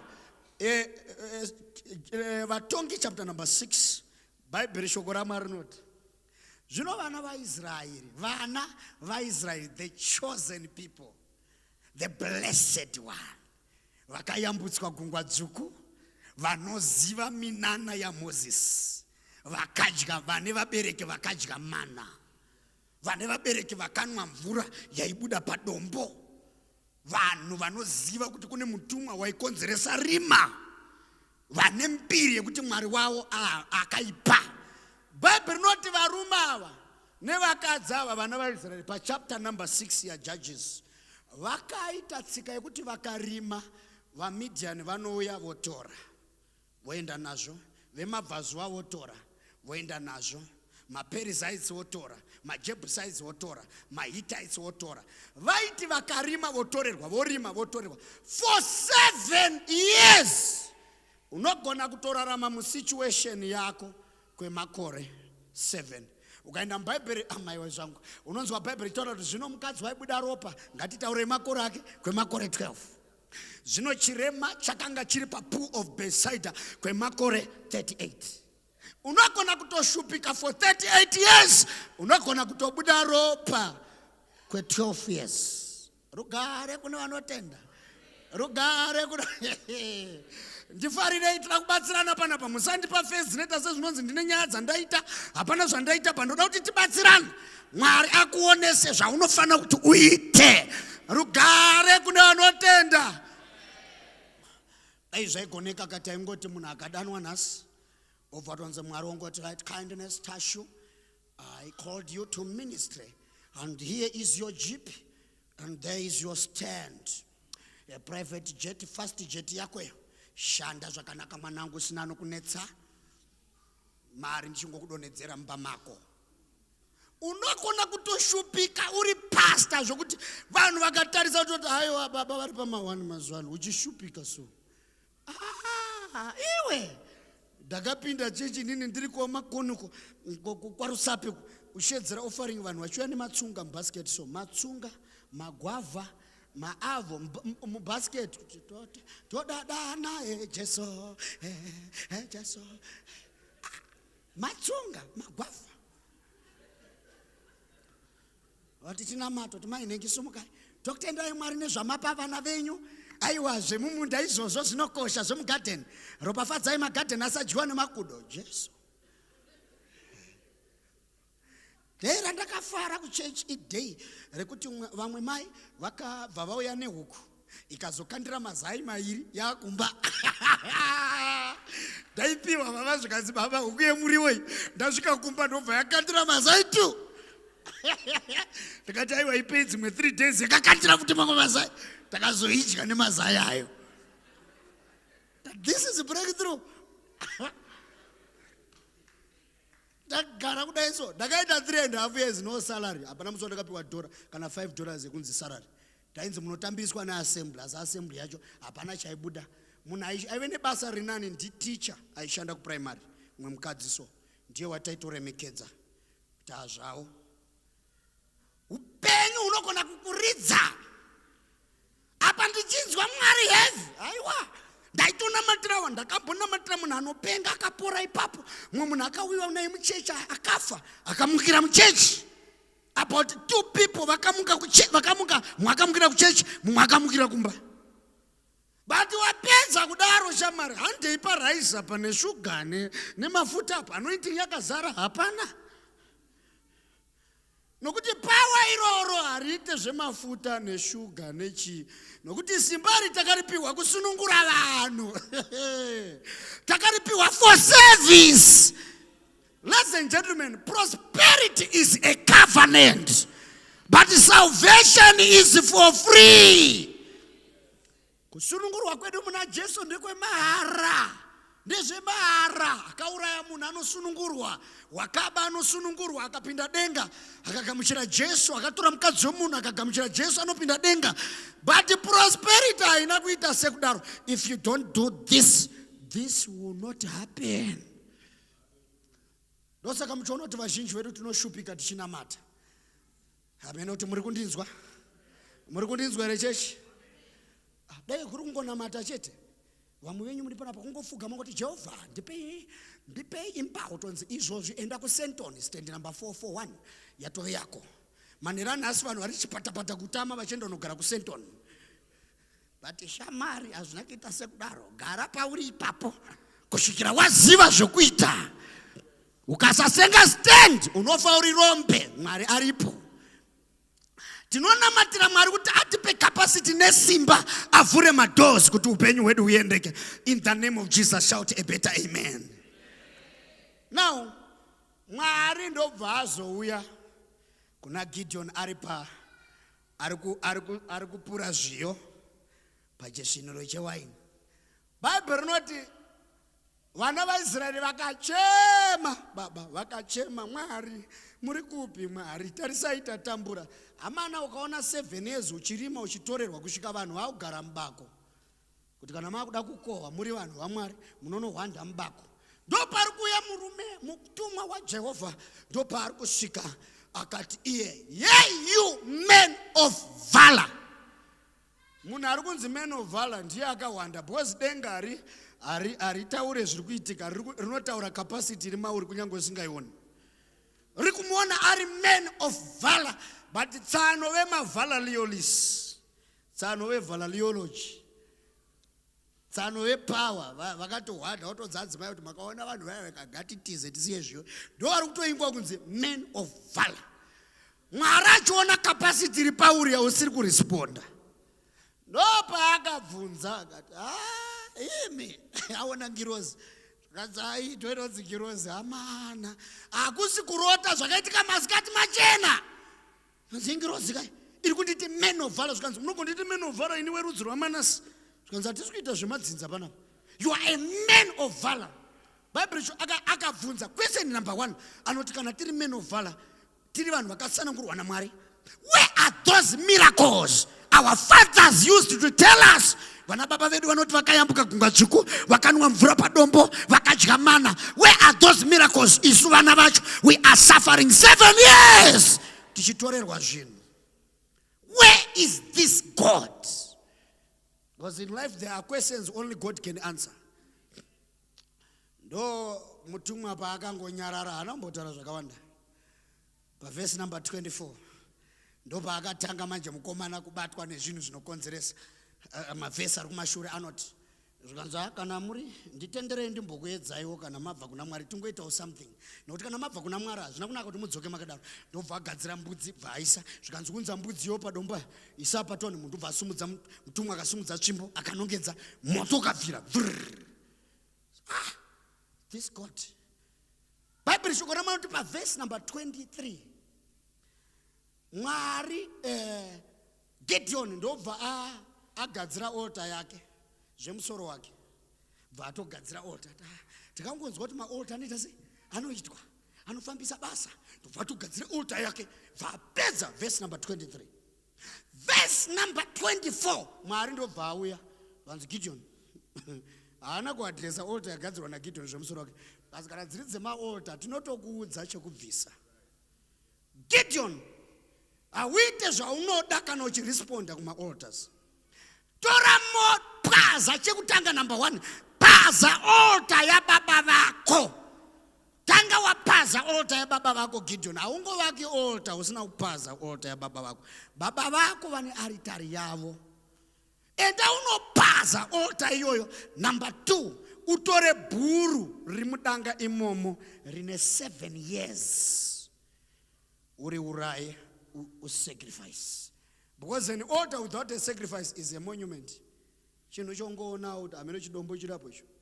But when you put a sacrifice, spirits respond to sacrifices. Ladies and gentlemen, ma offerings, we love offering. Kupako nemfaro, kunokunda kugamchira. Tinopa tishiratidza rudo rwedu kuna Mwari. Ma seeds, tinodyara, tinezva tikutarisira kukohwa. Usanyengerwa Mwari asekwi chaunodyara unokohwa. Ukarima ukasosera garden rako, ukasadyara imomo, hamuna matsunga, hamuna tsunga raunodya, hamuna cabbage raunodya, ukaita zvokutamba unotozotenga makabeji evamwe because iwe hauna kurima. Waifana hongo ichitotema ako but wakaoma moyo zvekusada kurima. Saka kana usingadyare uchadya zvakarimwa nevamwe. Now, tinoshandisa ma seeds to look for a harvest. But when it comes to battles of life, we don't seed for battles of life. We sacrifice. We use our sacrifices to provoke the power of God for things to happen. My sacrifices, tinomashandisa kurwa hondo. Ladies and gentlemen, if you fight me and trouble me, and I will sacrifice against you. Because a sacrifice will provoke the things of God to happen. Bible no paragate akatora mukayo, akatora mombe, akasacrifice. Pane verse ya mandiri. 1 Kings chapter number 3. Bible note Solomon akauya akapinda pachigaro cha baba vake David. Baba vake David vakarwa 66 battles. David aenda kuhondo auraya Goliath. David aenda kuhondo apotswa nemuseve. David aenda kuhondo azopedzera kupenga. David azonyepera kupenga. Dziri hondo dzigadzika. Dziri hondo 66 battles dzakarwa. Mwana wake paakauya pachigaro Solomon akasvika pakubva haana kana hondo 1 akaenda. Zvakaitwa naSolomon ndoti first day achipinda mumambo akati asida kuita zvaitwa nababa vangu zvoramba chingorwa rekani vanongodhira nezvinhu izvi once and for all. Ndobva zvino Bible noti zvino mambo wakaenda Gibeon wakandobayira 1000 bulls. Kutora mombe 1000 so handizive vaiuraya vacho vanenge vakatoneta ndizvo. Paiurayiwa mabhuru 1000. Ndakazama kuda kuti ndingoweka hangu kuti bhuru 1 kana rakachipa ngatitaure zve 500. So 500 by 1000, how much? Hello? 500,000. That's 500,000 yakasacrifice nemunhu one day. Ona hatifanani tinosiyana pane zvatinoita kuna Mwari. Muchechi ndoma ndakaona mune vanhu vane utsinye muchechi. Munhu anenge achibudirira so ukanomubvunza kuti muzvifambisa sei? Hakuna mata. Tunamata? Hatienda mugomo. Iwe wotedzera woenda nawo gomo, wodzoka iwe, wotsanya nawo, wodzoka, wojoina prayer group yawo. Ona zvinhu zvichira kuti but mimi sei mane mota nyowani. Muri kuzvifambisa sei? Kuna mata. Vanhu vechechi havaexpose nyaya dzavo, havakuudze zvavari kuita kuti zvifambe. Makagara kudai so munhu anenge atofambira nyaya dzake usingazvizivi. Ukasangwara unoita rombe wakagara nevapfumi vasingakuudze kuti vari kuzvifambisa sei.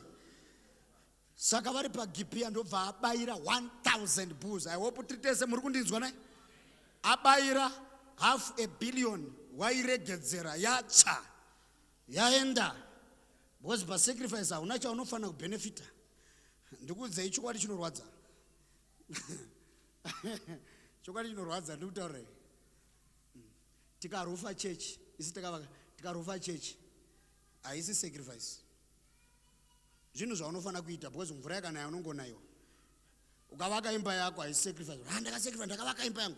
Ukavaka imba yako hapana sacrifice hauna chaunofana kuwana ipapo. Iwewe hauna chaunofana kubenefita pairi. Chinhu chinoenda kuna Mwari. Zedha chaenda kumuranda waMwari achishandisa. Iwewe hauna chaunoshandisa ipapo. Ukandipa mota yako ndichidrive every day, iwe urimo ndichikutakura uchienda kubasa kuti handikusacrifice kana wangochinja driver wangotsvaga munhu wokushandisa kuti ndikudrive uchienda kubasa waneta ndiko kudrive. Haisi sacrifice. Sacrifice hauna chaunowana pairi. Unotofana kutorwadziwa pari kunzi namapisarema 50 verse number 5. God, that to me those who have made a covenant with me by their sacrifices. Vaita covenant sungano na Mwari. Mwari aite sungano, awite sungano na Mwari uchiti tunaita sungano na Jehova. Sungano, tunaita sungano na Jehova. Nenda sungano na Baba. Sungano na Baba. Aitwe sekudaro. Unaita sungano na Mwari by using your sacrifice. Gather to me those who have made a covenant with me by their sacrifices. Church yamazuva ano haitatenda nyaya dzema sacrifices. If you don't sacrifice, you may be sacrificed. Ukasabaira iwe unogona kubairwa. Inzwa Mwari wacho akuda kuti zvinhu zviitike. Mwari akuda kuti zvinhu zviitike. For God so loved the world.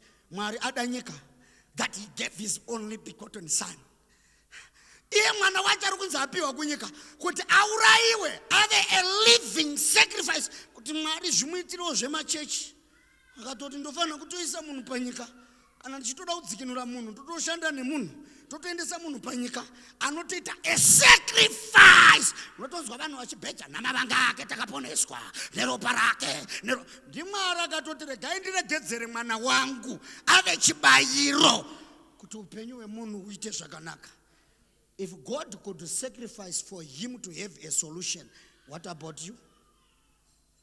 Saka panapa vana vaIsraeri vari kutambudzwa.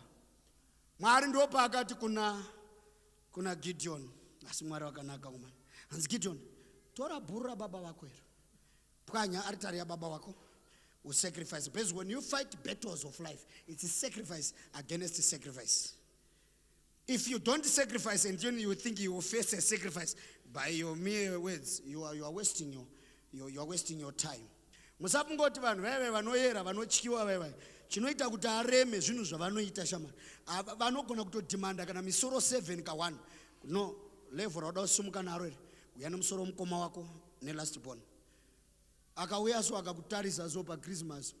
Ombochema ukafunga kuti rudo. Zvaro kuti ndotora ere musoro muningina wangu yama. Akazogara kati aiwa vana vake ndosara nchiendesa kuchikoro. Ngaendake. Vanhu vakawanda unonzwa kuFM tichimba kuti hama dzedu dzinotiza.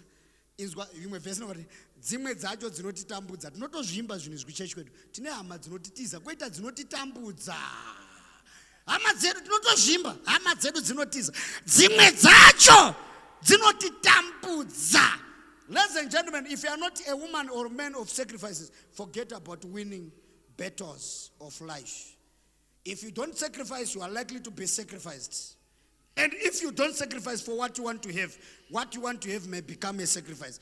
Izvozvi zvinoita kuti ukunde hondo inyaya yama-sacrifices aunoita iwewe kuna Mwari. Bible inovhura kuti it is God who gives seed to the sower and bread to the eater. Kuti pese paunowana mari haisi yese yekupwanya kukanda kurya.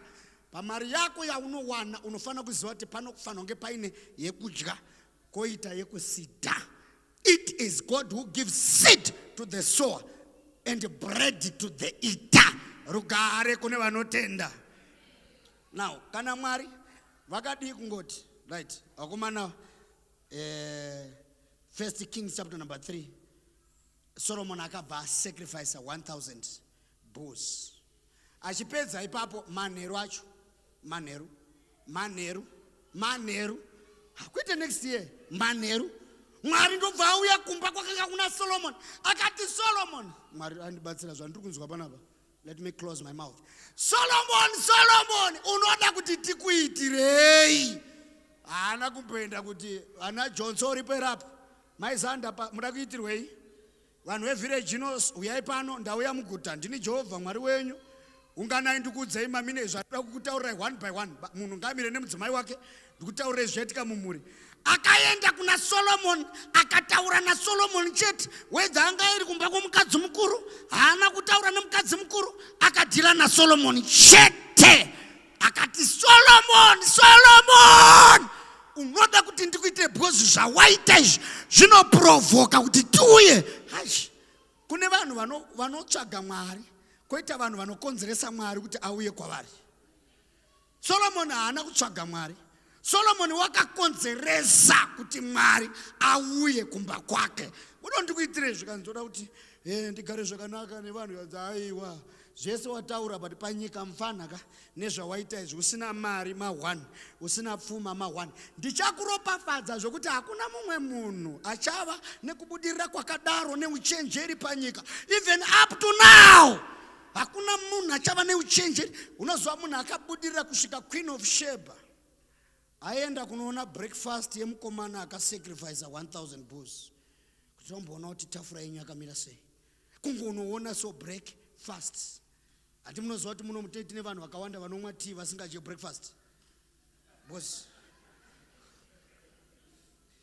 breakfast is either you are breaking that beacon or whatever, beans and so fork and knife. Don't know the breakfast, you should break something. Then tea nechingwa ngobata loaf rako. So wenzera ndimema ma piece 3 brown here. Yes, kana white uzaichingwa. Dikitari chibuda. Haisi breakfast.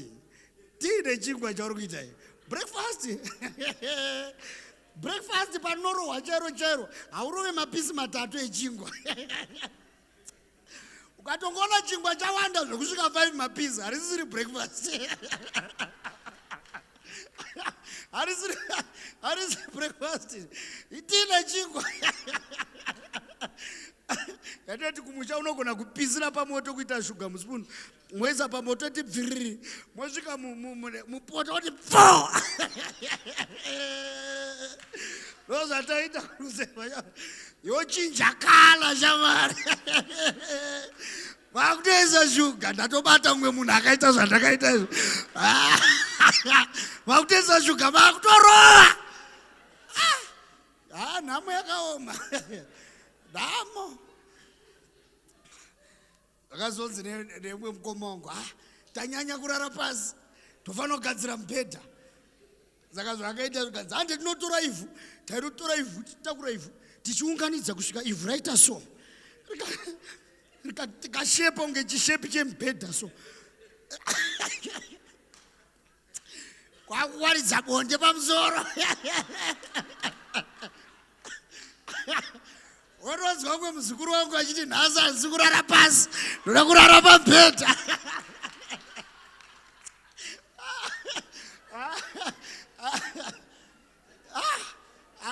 Ma1 wachera mapango mafoso, wachera pango rine manda, uko wachera rimwe rine manda, uko wachera ko rine manda. This height moisa chibango apa, bango mokrosa kudaiso, amusora moisa mbaro mokrosa, mobva maisa staff yedonje rakasara rere, modaiso mobva maisa pamusoro, makutowaridza mubhedha. Gara pambhedha. Ndamo yakaipa. But vana baba nana mai kana tikasaremekedza nyaya tibatsirane panapa. Dzema sacrifices apana kwatiri kuenda kumupenyu. Prayer moves things in heaven, but sacrifices connect you to the power of the things in heaven, to powers of the things here on earth. In other words, prayer moves things in heaven and sacrifices moves things here on earth. Rugare kuna anotenda. Rugare kuna anotenda. Rugare kuna anotenda. Now, Mwari ene mubvunzo wangu unoti Mwari havana kuenda kuna Gideon akati Gideon handi munofarira kunzwa kutaura kwaMwari. Unogona kutokunzwa zvikasatokubatsira. Ukaita munhu anonzwa Mwari stere kune mbiri yekumunzwa but hazvina zvazviri kubatsira. Kune vanhu varume wokuti ukamunzwa achinamata unoti harisati atanga kunamata. Ndimi idzi dzine anochinja magiya so.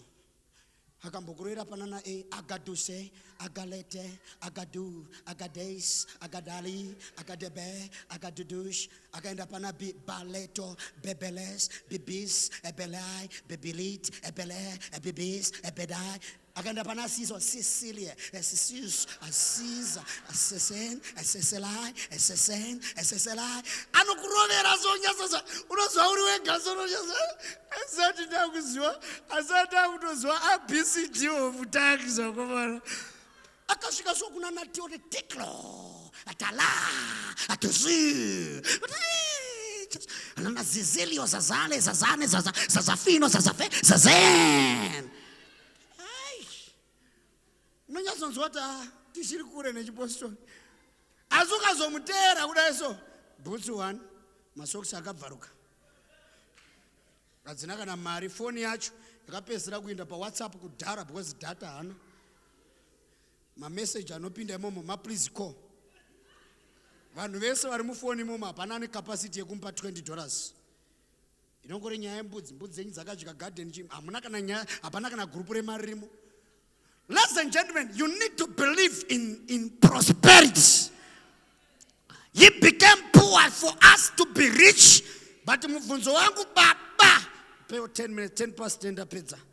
Mubvunzo wangu unoti zvino, Mwari hana wotsitsi here kuti zvinhu zvedu zviri kuenda nemamidianites. Akatarisa kudai so, gore rekutanga zvikatoenda, land yese, nyika yese, vanhu vakatorerwa zvinhu Mwari aripo zvake so. Rechi 2 zvikatotorwa zvikaenda. Kusvika rechi 7, dare mwana ari grade 1 atosvika grade 7, baba wake wachirohwa chete, wachitorerwa. Kusvika mwana atonyora grade 7, atoita 4 units dzekutorerwa kwababa. Now, Mwari anogona kutongokutarisa so, pana muchinda akazonzi, ko wafa sei sebenzi. Mwari akatarisa kudai so. There are things you should respond iwewe. Paakabayira, inzwa achipedza kubayira. Achipedza kubayira Gideon. Bible shoko raMwari ndoparakati sarudza varume, ndobva sarudza varume zvikanzi Gideon vanhu vakawanda mani, munhu akasacrifice haashandise vanhu hopo, anoshanda nevanhu vashoma. Kanzi Gideon enda nevanhu vashoma, vanhu vakawandisa, vanotya dzokera ikumba, kwakadzokera chaunga thousands. Vakadzokera nokuti vanotya. Ivo panapa kana uchitya tsvaga hako kumwe kwokupindira. Hatidi kunamata nevanotya. Ukaita prayer partner inotya kungokwira mgomo. Pane chinhu chauya panapa. Akangonzwa kuti foko. Tonamata ngoi. Hatiri vanhu vanonamata vachitya. Zviudze kuti ndinosvika kure neupenyu. Kana vanhu vakandimukira ndinokunda. Kana hondo dzikasimuka ndinokunda. Handitye. Now, ndobva anzi Gideon, chienda undonzwa hope dzarotwa nevanhu. Wapedza kusacrifice kune hondo hope dzinouya. Ndobva anoteerera, ndobva anzwa vakomana vachiti, ende vakomana vacho unobatwa nemweya wokutaura patime dziri kuya Gideon. Havatauri makuseni, havatauri kuma10, vanotaura patime iri kuya Gideon. Ndarota chingwa chebhari chichidonha kubva kudenga, chikarova tende rikaita upside down. Anotsanangura anoti hakuna chimwe, munondo waGideon, because ndiye one akasacrifice. Bible inoti zvino vavengi vakazomukirana and they killed themselves. Sacrifice yaakaita, Bible inoti vavengi vakangopandukirana. Vachita hande tinoona Gideon vakabva vapandukirana and they killed themselves. The power of the sacrifice is to cause your enemies to kill themselves. The power of the sacrifice is to cause your enemies to go against one another, they themselves. The power of the sacrifice is to cause your enemies to confuse themselves.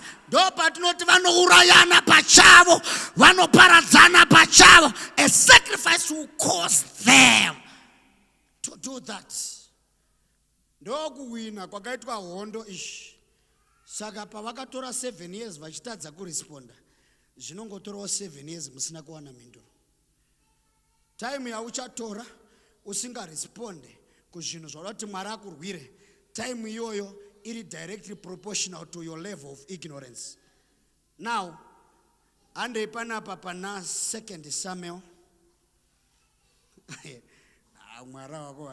2 Samuel chapter number 24.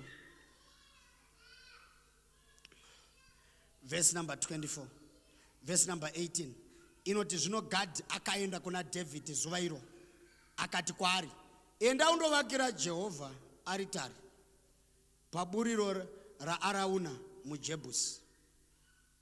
Verse 24. Mambo akati kuna Arauna, kwete ndichazvitenga pauri zviro kwazvo nemutengo wazvo.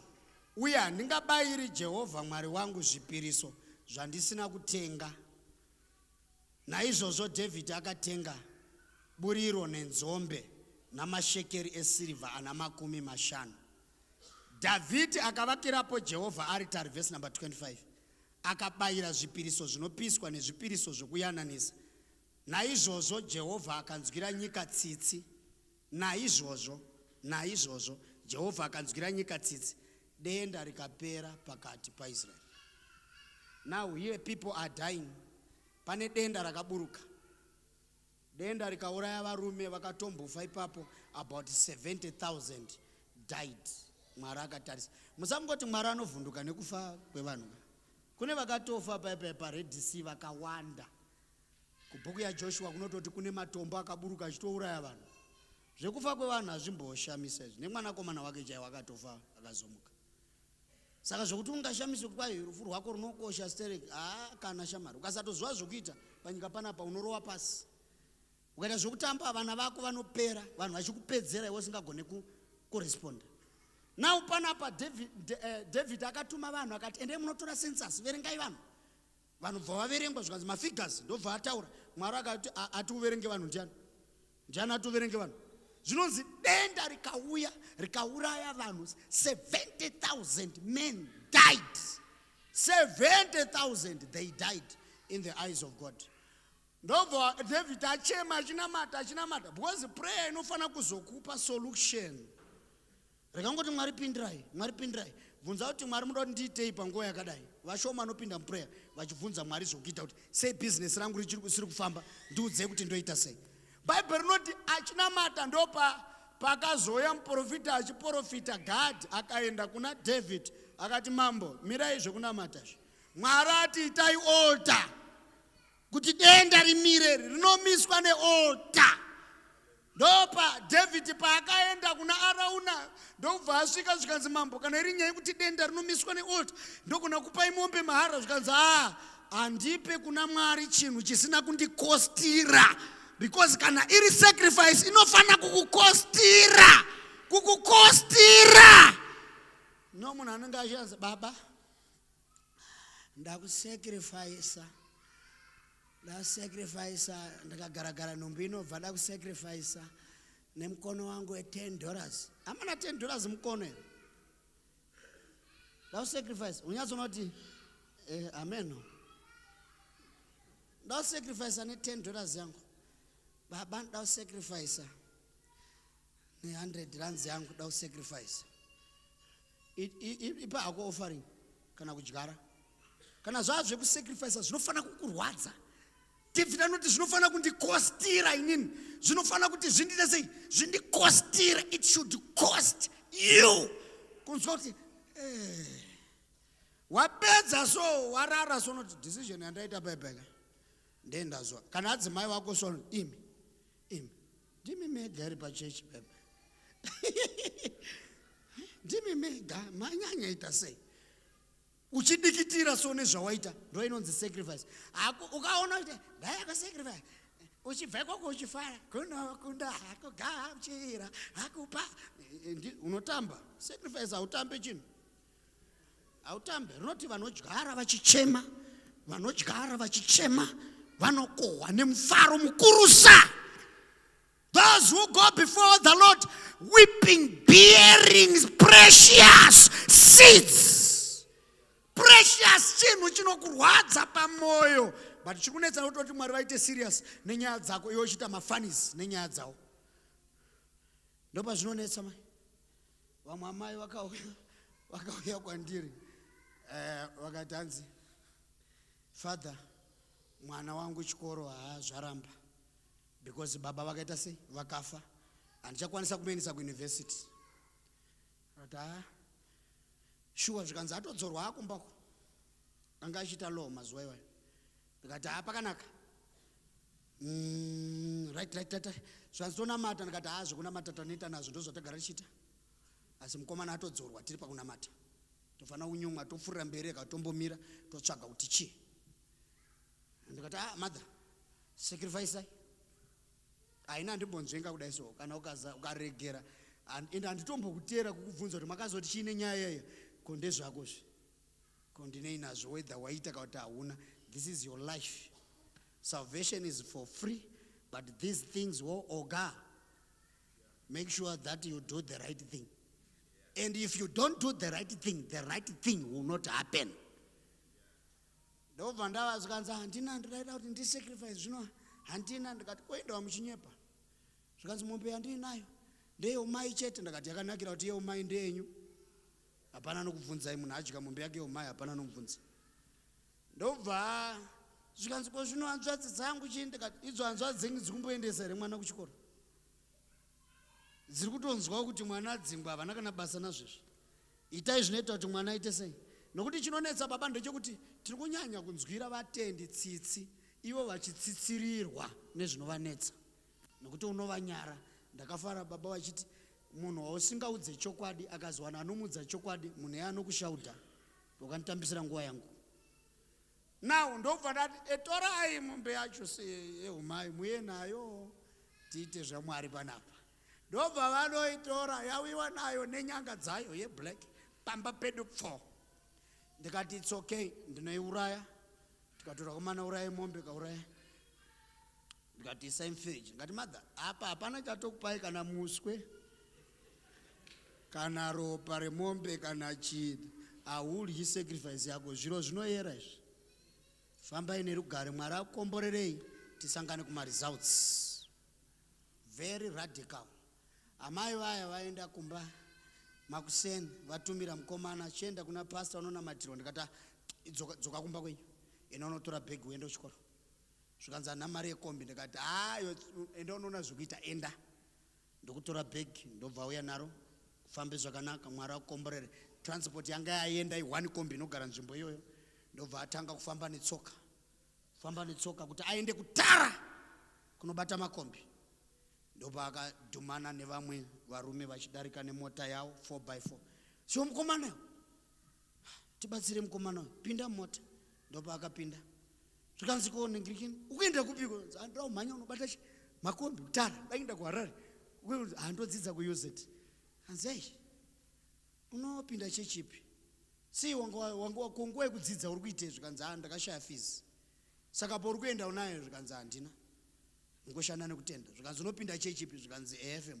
Ipi ya pastor upi? Zvikanzi Tashu. Zvikanzi uyu weita zvemamhepo. Zvikanzi this man helped my mbuya vedu pavakafa akatibatsira negenerator rori rake rikatakura huni. We have to help you because of your pastor. Vakamutakura vakanomusiya kuUZ kuye vapedza vakati kana tasvika tikukutumira mari through Western Union. Vakamutumira mari inobhadhara fees. Vakamubhadharira futi the next term semester fees. Izvozvi mukomana ye akapedza ndiloya izvozvizvi. Ndakafara musi uno pane dzimwe nyaya dzaibuda mumapepa. Ndikaona mukomana akatoripo achimirira vanhu vai. Kana makambonzwa nyaya dzevamwe vanhu vainzi munhu akarepwa achichi hamino dzaitaurika ipapo. Kamukomana kakabuda ipapo ndiko kamukomana kandiri kutaura ikako. Kanga chimirira vakomana timu. Ndikati mufana wane zvivindi zvakadai so. Zvikanzi kugona kwaMwari. Ndoda kutaura chechi kuti kana ipapo unenge une vamwe vari muchechi vaiti ngatinamatei baba.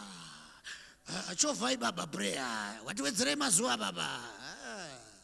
Handizvo ba. Munhu ngaaudzwe chokwadi chete. Unozwa kuti fuel mota yako iwo kana uida kuenda kuZimbabwe auise 2 liters. Ukaisa 2 liters yaya father ikatorwa na brother wao wakaisa 2 liters yenyu muda kuenda kwenyu kuya kwandakaona kuya. Baba kana kumpumalanga amzwiki doro zi. Why? Fuel ya maisa is not directly proportional to distance. kana mafunga zvokuenda kwaRusape motozadza tank motakura imwe yekuita refuel kwamuri kuenda rwendo rwakareba. Now level haukone kubudirira panyika panapa kudarika level remasacrifice yako. Ipapo ndokutaurira haubudiri kudarika level remasacrifice yako. Mabreakthroughs edu ese ari apa pazvinhu zvati kuramba. Uda kuti uite millionaire kuti waita sei? Unoitwa here umillionaire nekuti anzi ndaita noise muchechi ndichinamata. I am millionaire. I refuse to be a man of thousands. I want to be a millionaire. A millionaire! Million. Wapedza waenda kumba mai ndopa unoona kuti ungori neraspberry. DS rako so DS so bhora richitambwa reArsenal TV yako noti iwa hauoni. TV yako neDS so ukaisa so kuti 223 yobva yakuudza kuti hamuna kujusa.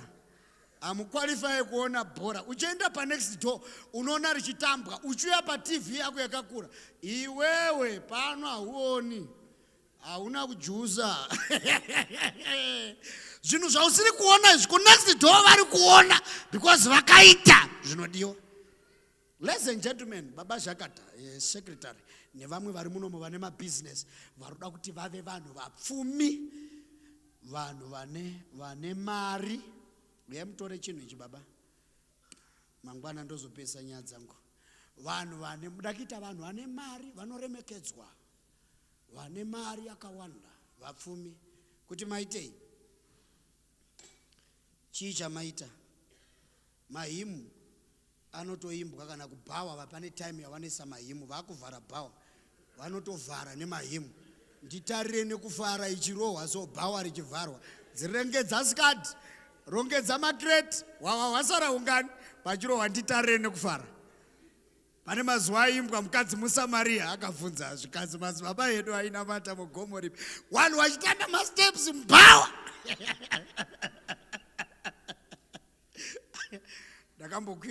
Ndakambokwidzwa mota nechidhakwa ndichida kunoparidza kuShiba kuStapleton. Ndichibva kwaMutare ndobva ndapinda bva atanga kuputa fodya. Ukamutsura unodzikiswa. Ndaingofema uzobva ndichifemera umbichana zvotani. Ndakapedzera ndaisvataura akangotarisa bva atoseka. Bva azongovhura window zvikanzi muri kukachidzwa.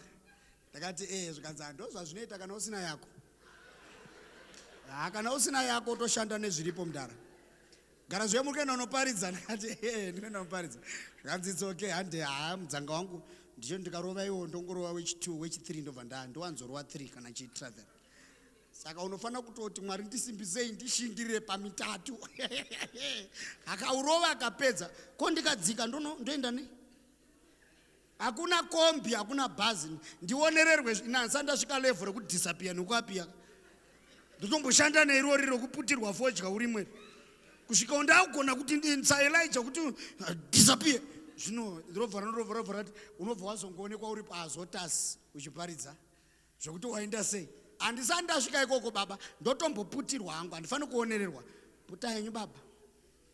Apedza so akati right. Kwamuri kuenda kunonetsa futi chirega ndine company yangu yetimba ndokuendesai ndonokusiyai kana mapedza maybe 2-3 hours ndinouya mira ikoko ndichauya ndokutorai. Ikasvika mota pachechi so vanhu vese vaiti pachechi pauya mota wakafunga kuti pauya mbinga ikadzikisa ini ndichinhuwa Madison. Ikaenda ndikaparidzira vanhu mweya mutsvene akafamba achiziva kuti Madison haasiri anoida but inyaya yekuti mufana hana. Vanhu vakatokomborerwa. Vakatondihaga vachitozwa kuita zvakanaka. Apedza akanditora futi akafurira mberi kurova fodya yake. Ndoregere. Ndapinda oputa. Otonondisiya ndikati pandakamuti Mwari akukomborere zvikanzi akandikomborera kudhara tototyira imimi. Ini Mwari akandikomborera kudhara. Ndemota dzangu vana vangu vari kuuniversity chichi. Totyira imimi asi tokokubatsiraiwo zveshoko raMwari. Saka pamunoda kuenda kuchurch every Sunday munouya ndokutakurai ndokuendesai. Pandakati asi ndichiputirwa.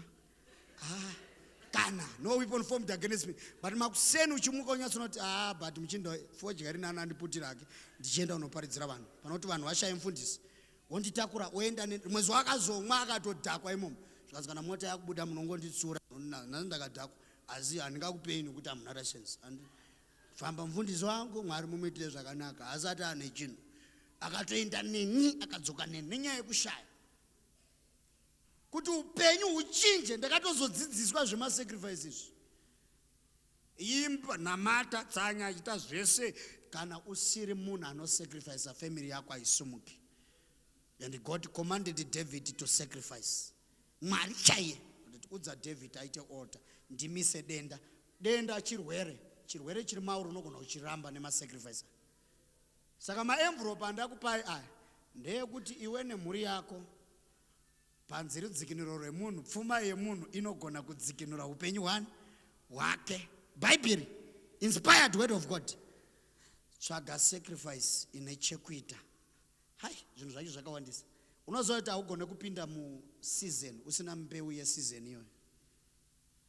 Haugone kupinda mwaka usina seed yemwaka iyoyo. If you are expecting a harvest, kuma financial breakthroughs kunonzi unonamatira mari dzawadyara. Ukangoti financial breakthrough, ita wobho vari kuzviita izvi. Unless muine yamakadyara tarisirai harvest. Haungaende munda iwewe utanze right vanhu vari muno mumirirai mapotatoes tikuya ne10 tons makadyara chi. Kumunda kwako unoziva kuti mutemo womunda mumwe chete kana ukasadyara haukohwi. And even ukasadyara munda mako munongomera sora. Zvausina kuita iwe Satani zvasatani ndo zvinomera imomo. Saka ndoda kuti utore envelope iyoyo nemudzimai wako manheru pamuchanamata. Mwari tibatsirei. We want to sacrifice. Tinoda kusacrifice la business redu risimuke. Sacrifice yangu mundichengete ndikurarama munyika ino yeMwari. Nzvengana newakomana mapepa angu hana ukwana. Jehovah kana vakandiona ngavaone muSouth Africa ndiri muZimba mukomana wepanyombwa apa. Mwari handidi kudepotwa hama dzinofa nenzara kumushoko. Wotaura pamusoro pesacrifice yako. If it is bank account, please disire bank account up. Nevari kunzwa pa Facebook, you are free to do a sacrifice. Munotora ma details ari kuiswa pa screen. Moisa mari yako imomo. Sacrifice yako woisa imomo. Unogona kutonyora kuti Mwari ndi kusacrifice for zvakati. Kana paine zvinhu zvikuitika mulife yako zvausingafariri, zvausingadi. Unotonyora kuti Mwari ndirwirei panyaya idzi nedzidzi woisa sacrifice yako. Tichazonamatira maenvelope aya panapa. Zvinhu zvemweya upenzi kune vakachenjera.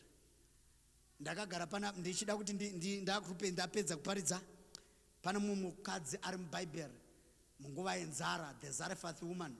Bible noti Mwari akati kuna Elijah wagara panapa parwizi Kerite kwenguva yakareba mvura yapera ndarayira chirikadzi iri paZarephath kuti ikupe zvekudya. Apa chirikadzi yacho yasara nekamabhanzi tuupfu tudiki nemafuta. Inoti kana ndikadya nemwana wangu tobva tafa yatove poison.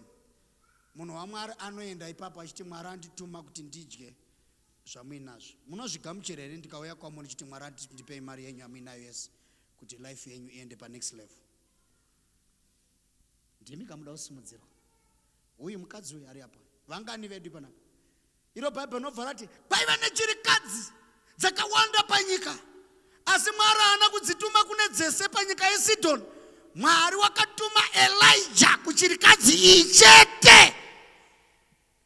Ndikauya ndichikuudza kuti Mwari ane zvaari kudhimanda munogamuchira. Urati zvamunoti mimi munoda kunzwa Mwari hamubvume Mwari anzwikwa neari kuuya. Muchazvifambisa sei kana Elijah atuma kwamuri? Upfu wasara ushoma kuti wande zvinotoda kuti uyu adye. Mukatodya imimi unopera mweya wacho hausi pakuti ponamatwa stereki. Pari kunzi ini ndikadya mafuta ayo haapere neupfu haupere kusvikira nzara yapera. Kana inini ndadya hanzvadzi yako ikadya mukoma wako akadya unopera ndo vakatozvipedza futi. Munozvigamuchira. Ndina pastor akauya kumba kwangu mumwe mufundisi akasvika akaseka akati tashu. Akati kwakanaka here zvikanzi hati munoti munonzwa Mwari here. Akati haichokwadi haiko kubasa kwedu. Zvikanzi zvino nhasi uchanzwiririra. Mwari ati undipe mari yese yauinayo. Kana usingaderegedza ndakutenda handina time. I'm behind time. Ndatarisana namai because vainyatsozwa kuti indanyatsozwa kuti iyi havaizive. Mari iyi ini ndandinayo. Pane mari dzevarume dzekuti hadzinyatsozikanwa kuti. Ndakaisa mumwe muchisutu chandisingapfeke so. Ndichibhajeta kutenga stand yayo 1,500 US. Vakanditarisa vati ingoitai. Mari yacho ipi? Ini munoziva kuti mari pairi hapana mari. Zvikanzi yo iri kutaurwa yacho. Kamwana kangu ndokati mari ndoiziva pairi. Kana ndikakuenda katamira ndotora ndega. Asi ndakavati ndine 500. Zvikanzi kana iriyo yes yawinayo. Uya nayo. Kana isiriyo yes yawinayo. Kana iri 500 regera. Nokuti ndanzondipe mari yese yawinayo. Ndokunotora 1.5. Ndikauya ndikatomupa. Akati fugama. Haana kumbonamata zimunamata kuti Jehovha achivhundutsira. Akangoti Mwari